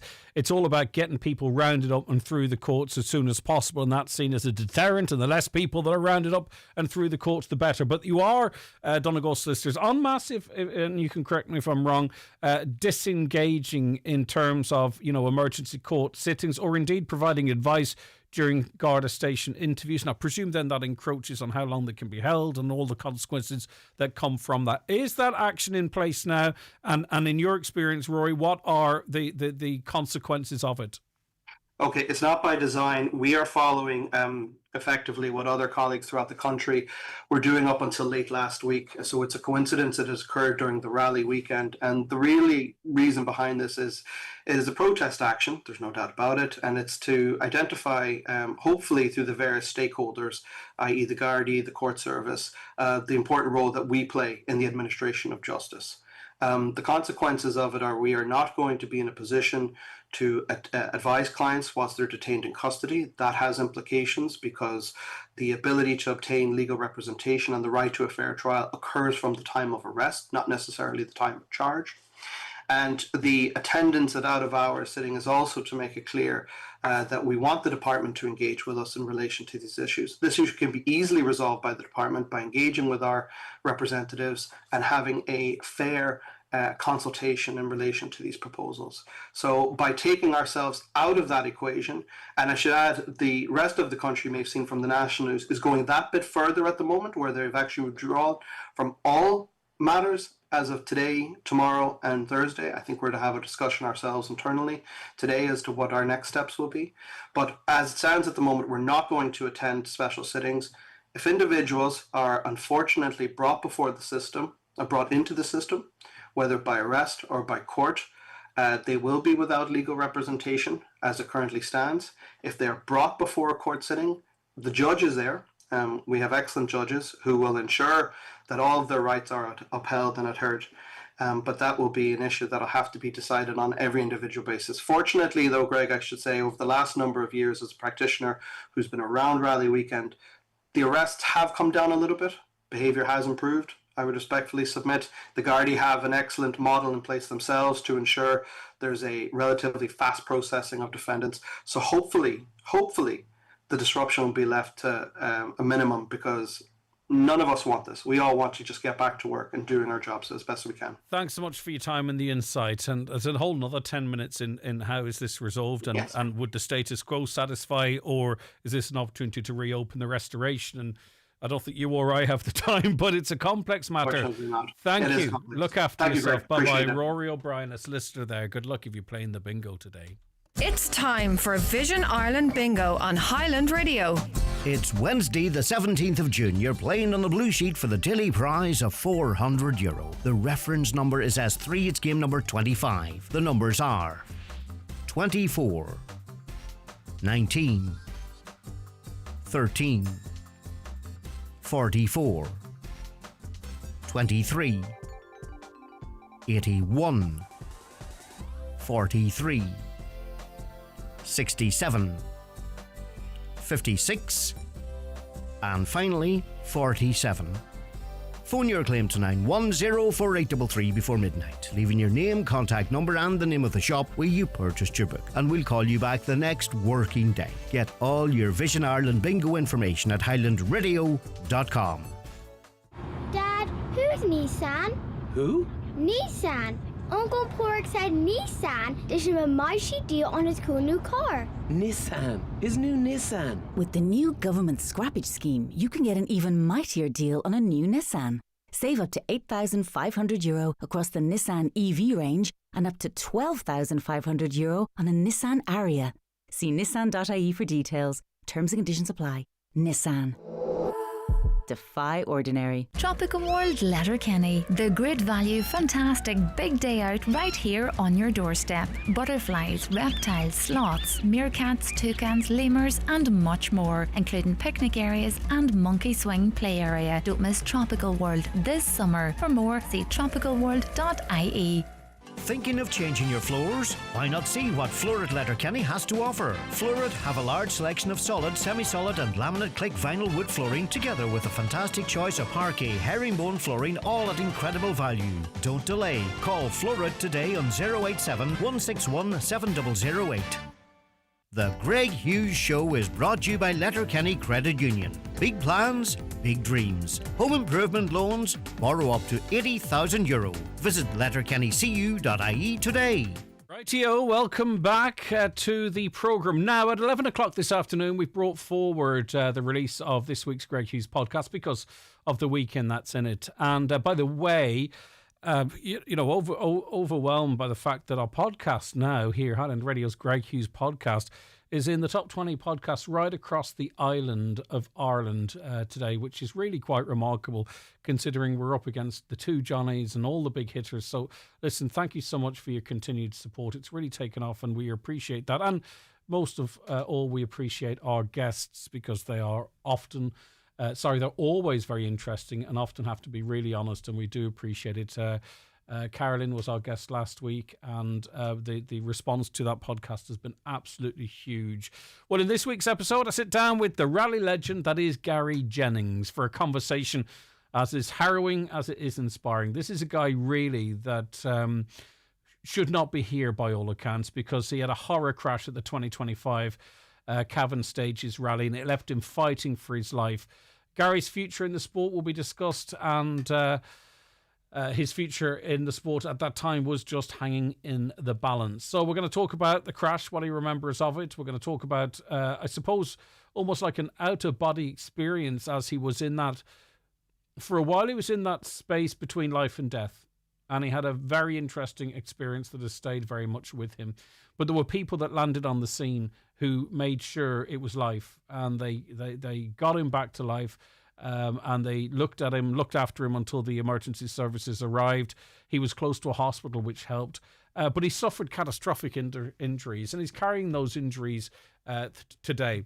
It's an inspiring story, I have to say. It was recorded on Monday, and as of Monday, ahead of the rally, he had not sat in a rally car since the crash, and yet he's going to be taking part in the Donegal International Rally this weekend.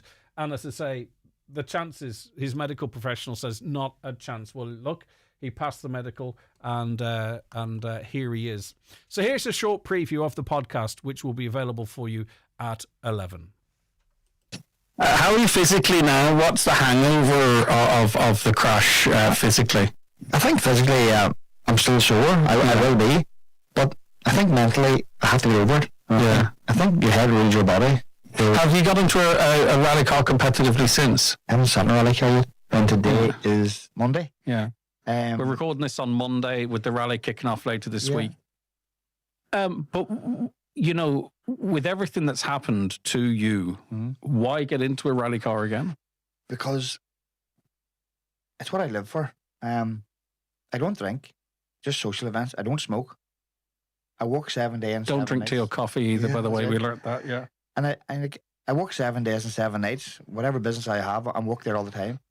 But what do I do it for? When it boils down to it, this is what I do it for. Who did you have to have that conversation with, though, about getting back into the car? Well, I had several. A girl, Lisa, works with me mentally and physically, who's very, very good. She'll leave that decision to you, will she? 100%. But did she give you any guidance? Because I suppose she's working with your mind.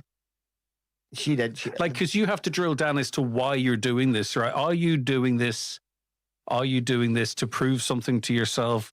Are you doing this because you really love it and you want to get back to it?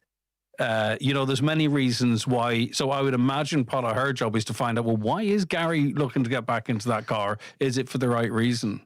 Yes, without doubt. And I think the very first day that I met her, we had all these conversations, and she was very positive. She says, you will, and you will, and you will. And that always stuck in my head. Yeah. Because the doctors actually told me I won't. But the mind overcomes the body. And I am 100% sure that I'm going to do it. And I will do it till my best ability. Will I be competitive again? No. I've been out for a year. But this time next year, I hope to be in a different frame of mind and be fit and competitive. Because, as I explained before, you only have a window here. Yeah. And you've so long to get to the window. You're only so long in that window, and then you're out that window. And I just like being in that window and being competitive. And you can't look back with regrets with what you've been through because, people might say, well, you'd be mad to get back in a car. You shouldn't even be here. Well, so you'd almost be mad not to live your life responsibly, but you know what I mean? 100%. And please don't take this the wrong way. Of all the people that I know in this sport who tragically have left us, not one of them has had an accident like that there. It's on, I know we think about Monis. I stopped up at his memorial garden yesterday, Like his was just such a small accident and just the circumstances of it. Just and exactly, Craig Breen's the same. Yeah. And, you know, for them families probably to see what I've gone through, and really I've survived with a bad leg. And, you know, the cars that them poor people passed away on, there was nothing compared to what I have. So I'm very grateful for that. And there's not a day I don't think about people that aren't getting a second opportunity. But when I get the second opportunity, I'm going to definitely make the best of that jam. You guys have something in common, though, and you also go in with your eyes wide open. You know the risk. It's an inherent risk. It's the same as a jump jockey 100%. or anyone involved in sport. You hope it's not you, or a downhill skier. Yeah. Pick your sport. You hope it's not you, but there is an acceptance, is there? There's an acceptance that, you know, that you could be, you know, killed or very seriously injured. As it turns out, you were seriously injured. Great to see you doing so well. But you all know. Yeah. Look, I think everybody in life thinks about that. There's not a day you don't think about what could happen or what will happen. But we have no say over that. You know, we have to make the best of the time we have here.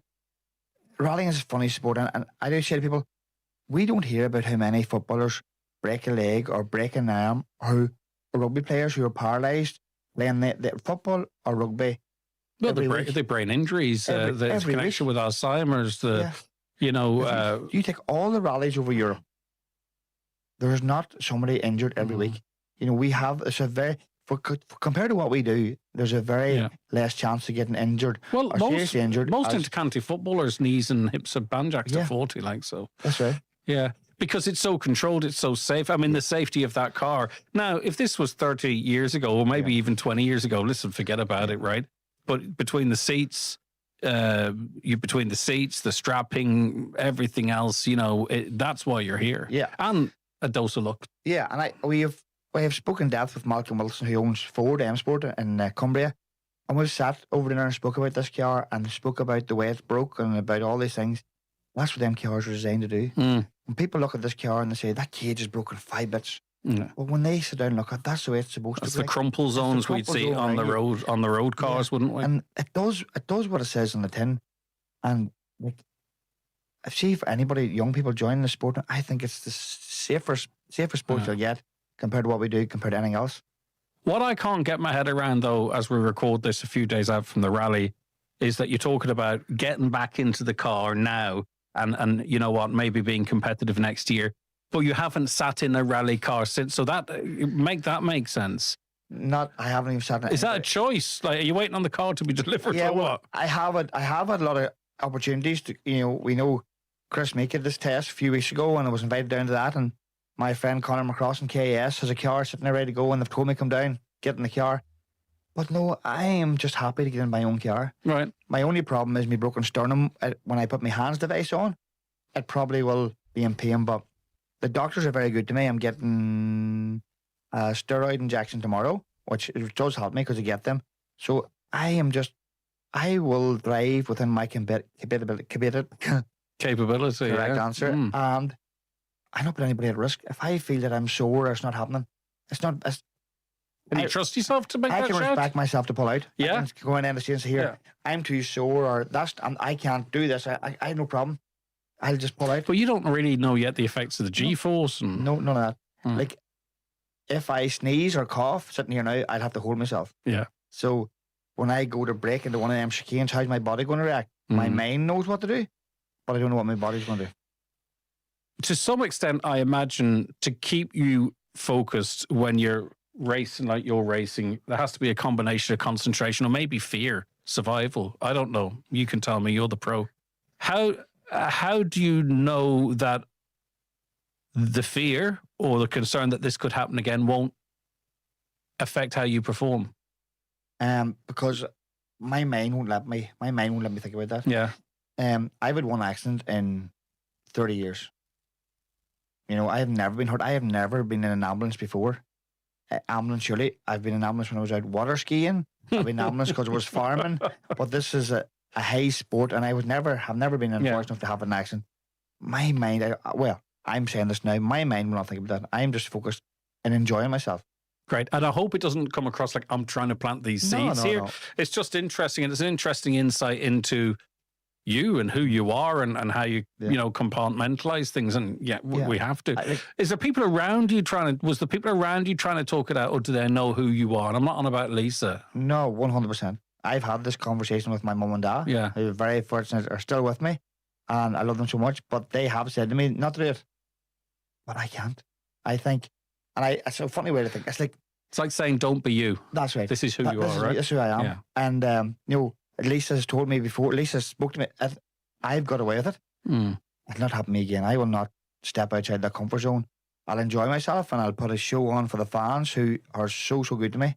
I think the message I got in hospital, and I'm only seeing that message now because they're sending me a message now, good luck for this rally, and then I'm only seeing that they were messaging me when I was in hospital. But I was in morphine for 7 months, and I was in the Royal every Monday morning at 9 o'clock, and every other day I was in the hospital Noma. So I had that much going on. I was replying to the message, but really I didn't understand. You were co-pilot. I was, autopilot, sorry. Yeah. So I appreciate everybody's help and everybody's support, and I'm just glad to see that so many people are happy to see me back. It's a fascinating conversation, He got an ADHD diagnosis as part of that process, which we talk about, and that sort of makes quite a lot of sense to him in his school life, which we discuss. He as well as the injuries mentioned there, a catastrophic injury to his leg, and his leg is almost like a banister now. Do you know, like the what do you call those things that go up towards a banister? In that it is. There was an incident that happened as he was strung upside down in the car, and he talks about this, where antifreeze and hot water met together and literally cut through all of his protective gear and absolutely destroyed his leg. It's astonishing that he's back the way he is. So it's a fascinating story on so many levels. And even if you're not interested in rallying, trust me, you will enjoy that. It's available for you from 11 o'clock on highlandradio.com, or just search the Greg Hughes podcast wherever you get your podcasts. Best wishes, Gary. Keep steady. You will do it. Never mind being competitive just yet. Have a good time and enjoy being there. Be great to see you both cross the ramp on Sunday, says a listener. Now, I want to say a very special happy birthday to Patrick Boyce. He's 70 today. He tunes into the show around about this time. Maybe I'm a little bit late with this request, but things just got very busy there at the moment. So from all of us here on the Greg Hughes Show, Patrick, and from all of those close to you, including Dean, have a wonderful birthday, Patrick. 70 years of age today. And also a request for my grandson Shane O'Donnell, whose birthday it is today, and that's coming in from your loving Granny Francis.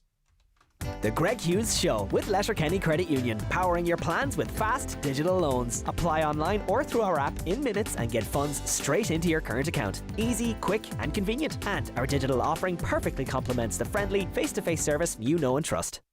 At Eclipse Cinemas Bundoran and Lifford Strabane, the stars shine brighter. This isn't just a trip to the movies, it's a VIP experience. Sit back in luxury as your favourite pizza, yummy, hot food and a cold drink are delivered right to your seat in any studio. But for the ultimate treat, step into the Director's Lounge, our most popular destination. Enjoy the film, enjoy the food and savour the experience. Only at Eclipse Cinemas Bundoran and Lifford Strabane.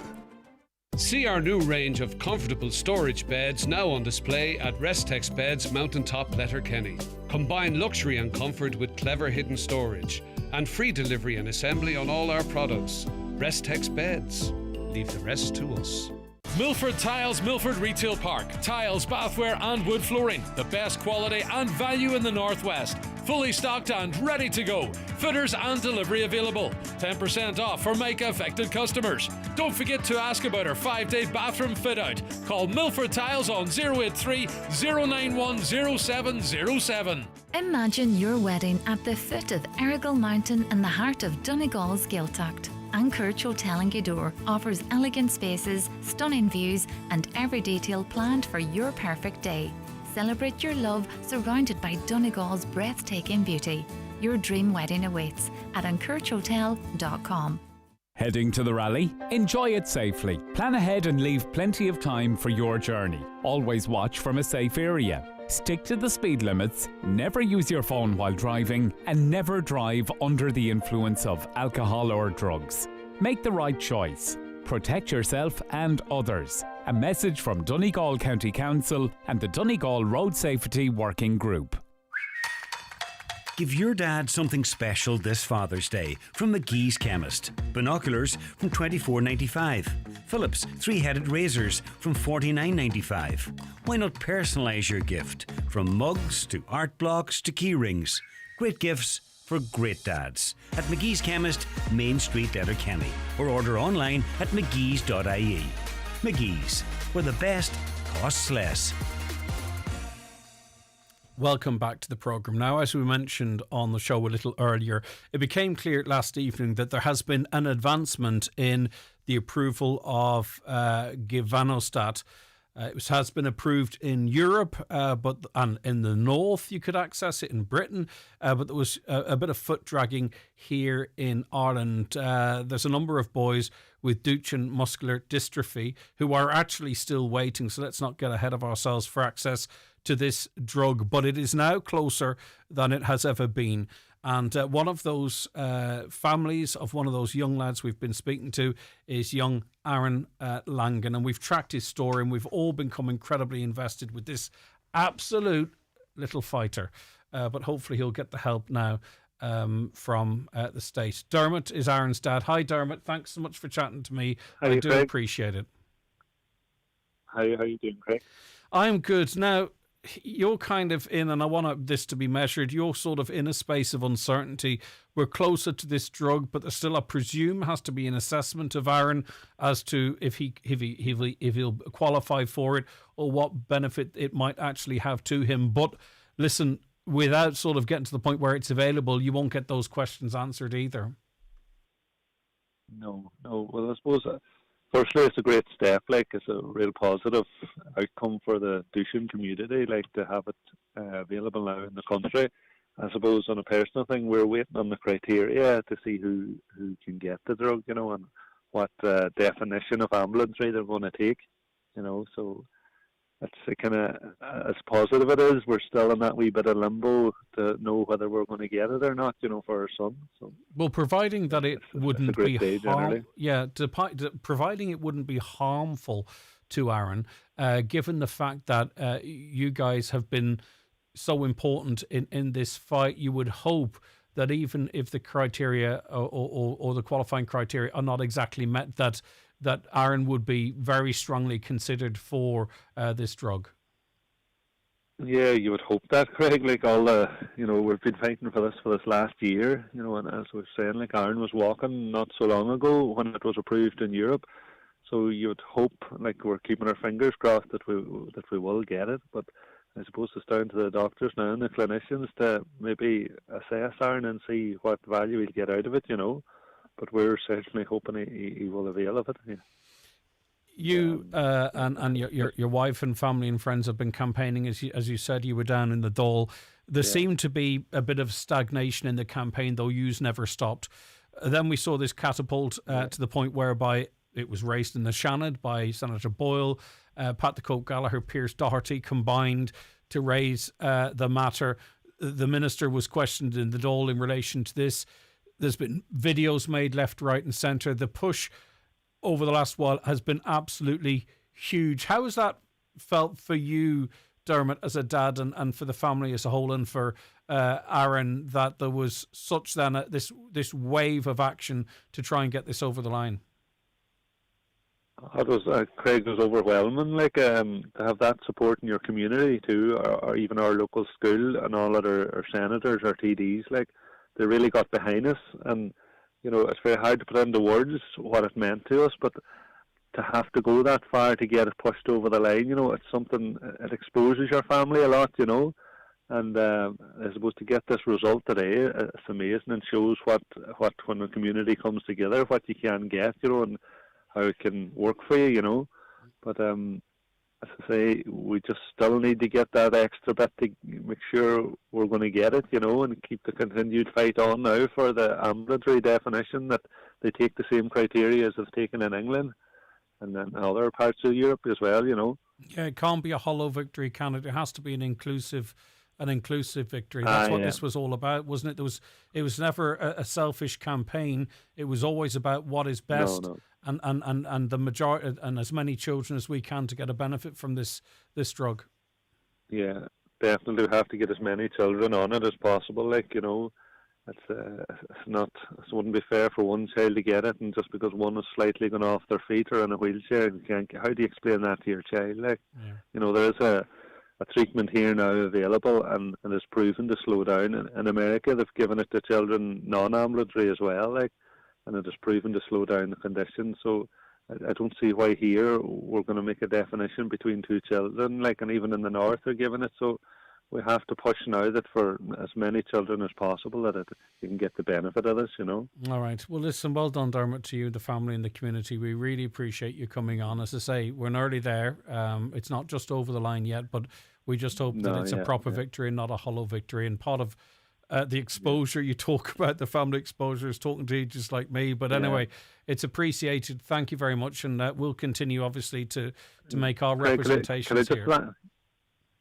Can I just thank a few people as well? Go ahead, you know, the Manus Boyle, Pierce Doherty and Charles Ward, you know, they've been pushing this for this last number of months, and to his local school, to everybody that has supported us in any way, and whatever means they did it.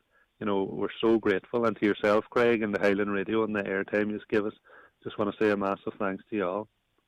Yeah, well, as you say, we're of the community, we're part of the community, and that's my school too, and you know, that's what we're here for, or else there's no point doing this. So Dermot, listen, thank you, well done to you. I hope it gives you your family a wee lift, a bit of hope, and that actually really what this is about is Aaron can have as full a life as is possible. That's what it was, to give him that chance. That's the goal anyway, Craig, you know, and we hope for the best now that we'll get it. Look after yourself. Love to all, Dermot. Thank you. Thanks, Craig. Thanks very much. Thank you. The Greg Hughes Show with Letterkenny Credit Union, offering flexible mortgages up to €600,000 with no hidden fees or charges. Whether you're buying your dream home or thinking of switching your mortgage, make the move to your local trusted credit union. Learn more at letterkennycu.ie. Don't know if you know Alice and Pat. Late 40s, couple of kids, been together 17 years. Never married, of course, but that's not a problem. Until something happens. And suddenly words like unmarried, inheritance, and substantial tax bill enter the equation. You never need proper estate planning. Until you do. That's why the experienced team at McElhenney & Associates are here to help. Find us online or call 074 917 5989. McElhenney & Associates, Solicitors, Stranraer. Do you sometimes struggle to hear? It could just be earwax, and it's easily treated. Hidden Hearing right now are offering free earwax removal for everyone over 60, carried out by our qualified earwax technicians. Call 1-800-370-000 or go to hiddenhearing.ie. Hidden Hearing, your hearing is our expertise. T's and C's apply. Crawford Tiles Castlefin, massive summer VAT-free sale, Monday the 15th to Friday the 19th of June. 23% off everything in store. That's right. We'll pay the VAT for you. Tiles, bathware, wood flooring and much more. Don't miss this limited time opportunity to transform your home and save big at Crawford Tiles. We've got it covered for you. Telephone 914392. Is your couch older than your Spotify playlist? Is your dining table wobblier than your uncle at a wedding? If so, it's time for an upgrade at Grove Furnishings, Kiltoy Road, Letterkenny, the largest furniture store in the Northwest. From stylish sofas to elegant beds, from floor covering to occasional pieces, we've got you covered. And we offer free delivery within 80 kilometres. Grove Furnishings. Seriously good furniture.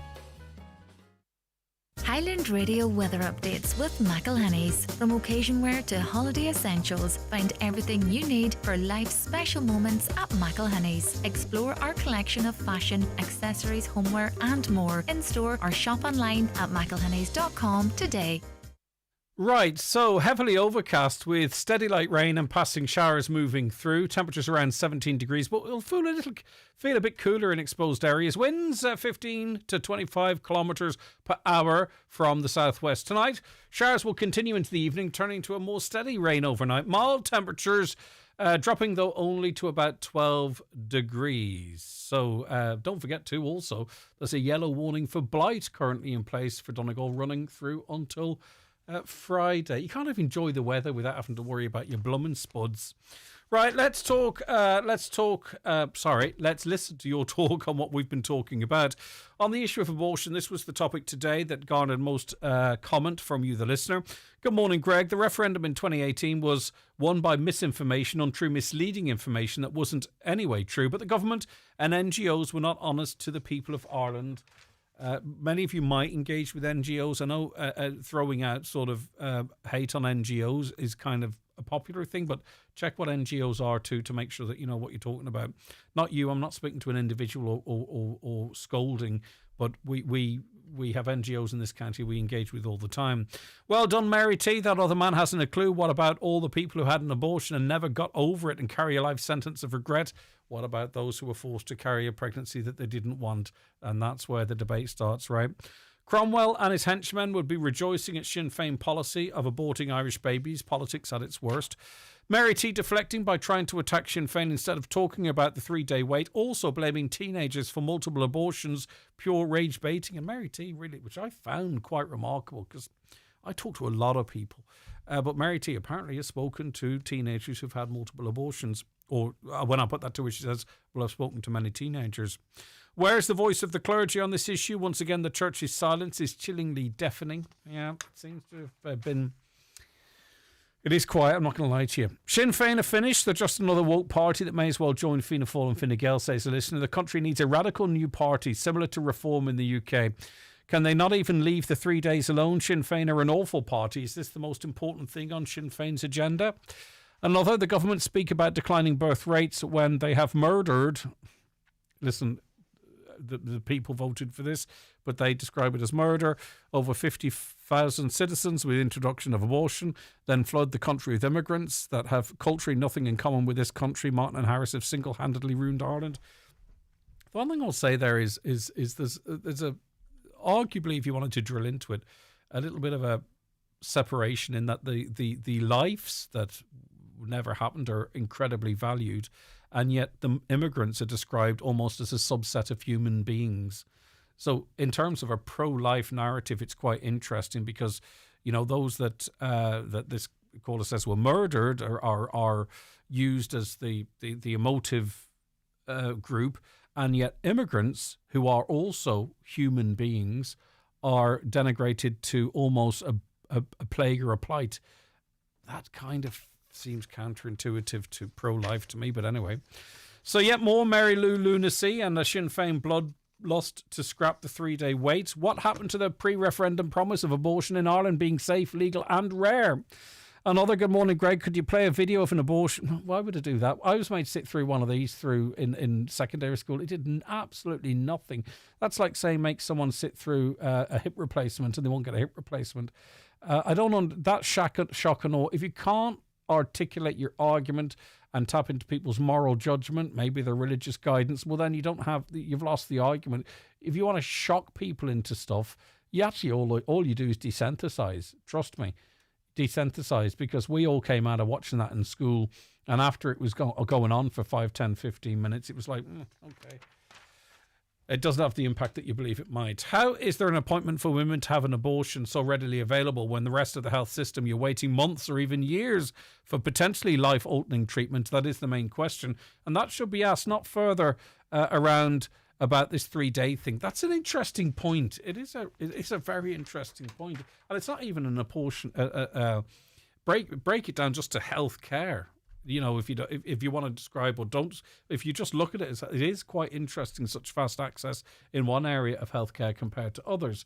Hi, Greg. The 3-day reflection time is an important thing to keep. The GP, who will be given the medication to end the baby's life, can also give information to help them continue with the pregnancy safely.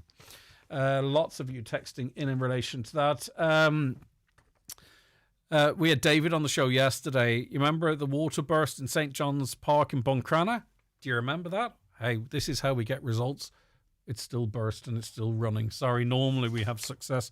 Irish Water, Eisc Éireann can be hard to influence. On the issue of Creasla, fair play to them going to Dublin. However, it's been proven time and again the government doesn't care about the people of Ireland. There will be platitudes, promises and photo ops, but nothing will happen. But you can't give in. you have to keep fighting, don't you? Could you ask David Cullinan if Sinn Féin has any policies to promote population growth other than through migration, given the impending pension crisis? By 2050, it's projected that there will be only 2 workers to every 1 pensioner. On the issue of the Givanostat drug, Greg, just to remind you that Charles Ward, sorry, I did omit Charles Ward, and he got a specific mention. My apologies. Just to remind you that Charles Ward also supported the provision of the drug to the 3 Donegal families. He named on air 4 Donegal TDs. Well, I named 3 actually, but omitted Deputy Ward from the group. You might correct this on air. I did. I'm sorry, Charlie. I'm sure it's not you that sexed in.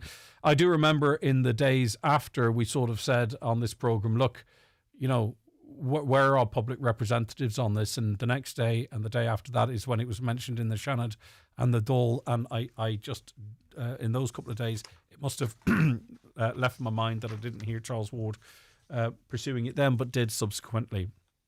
Right. I do have time for another one. Good morning, Greg. Is there any chance you could get one of the local councillors on the show to confirm exactly who's going to be housed in the new social housing units that are being built in Letterkenny Town, and a few are near completed? Also, the homeless housing on the Windy Hole Road. Is this for Irish homeless or just another iPass front? A lot of concerned people around that area, especially, needs to be let known to the public. Well, they're going to be serviced by the social housing waiting list. I don't know the nationality, the gender, or the family makeup of those. But certainly it's not going to be used for iPass applicants. That's not the type of housing that's designed for them. They're in hotels and other accommodation. That's where we have to leave it on the show today. Just to remind you to listen at your leisure. I want you to enjoy John Brewson's show and the rest of our programming. Before you enjoy the podcast, of course, Gary Jennings. It's live on Highland Radio from 11, or search the Greg Hughes podcast wherever you listen to them. Have a fantastic day. Back tomorrow morning.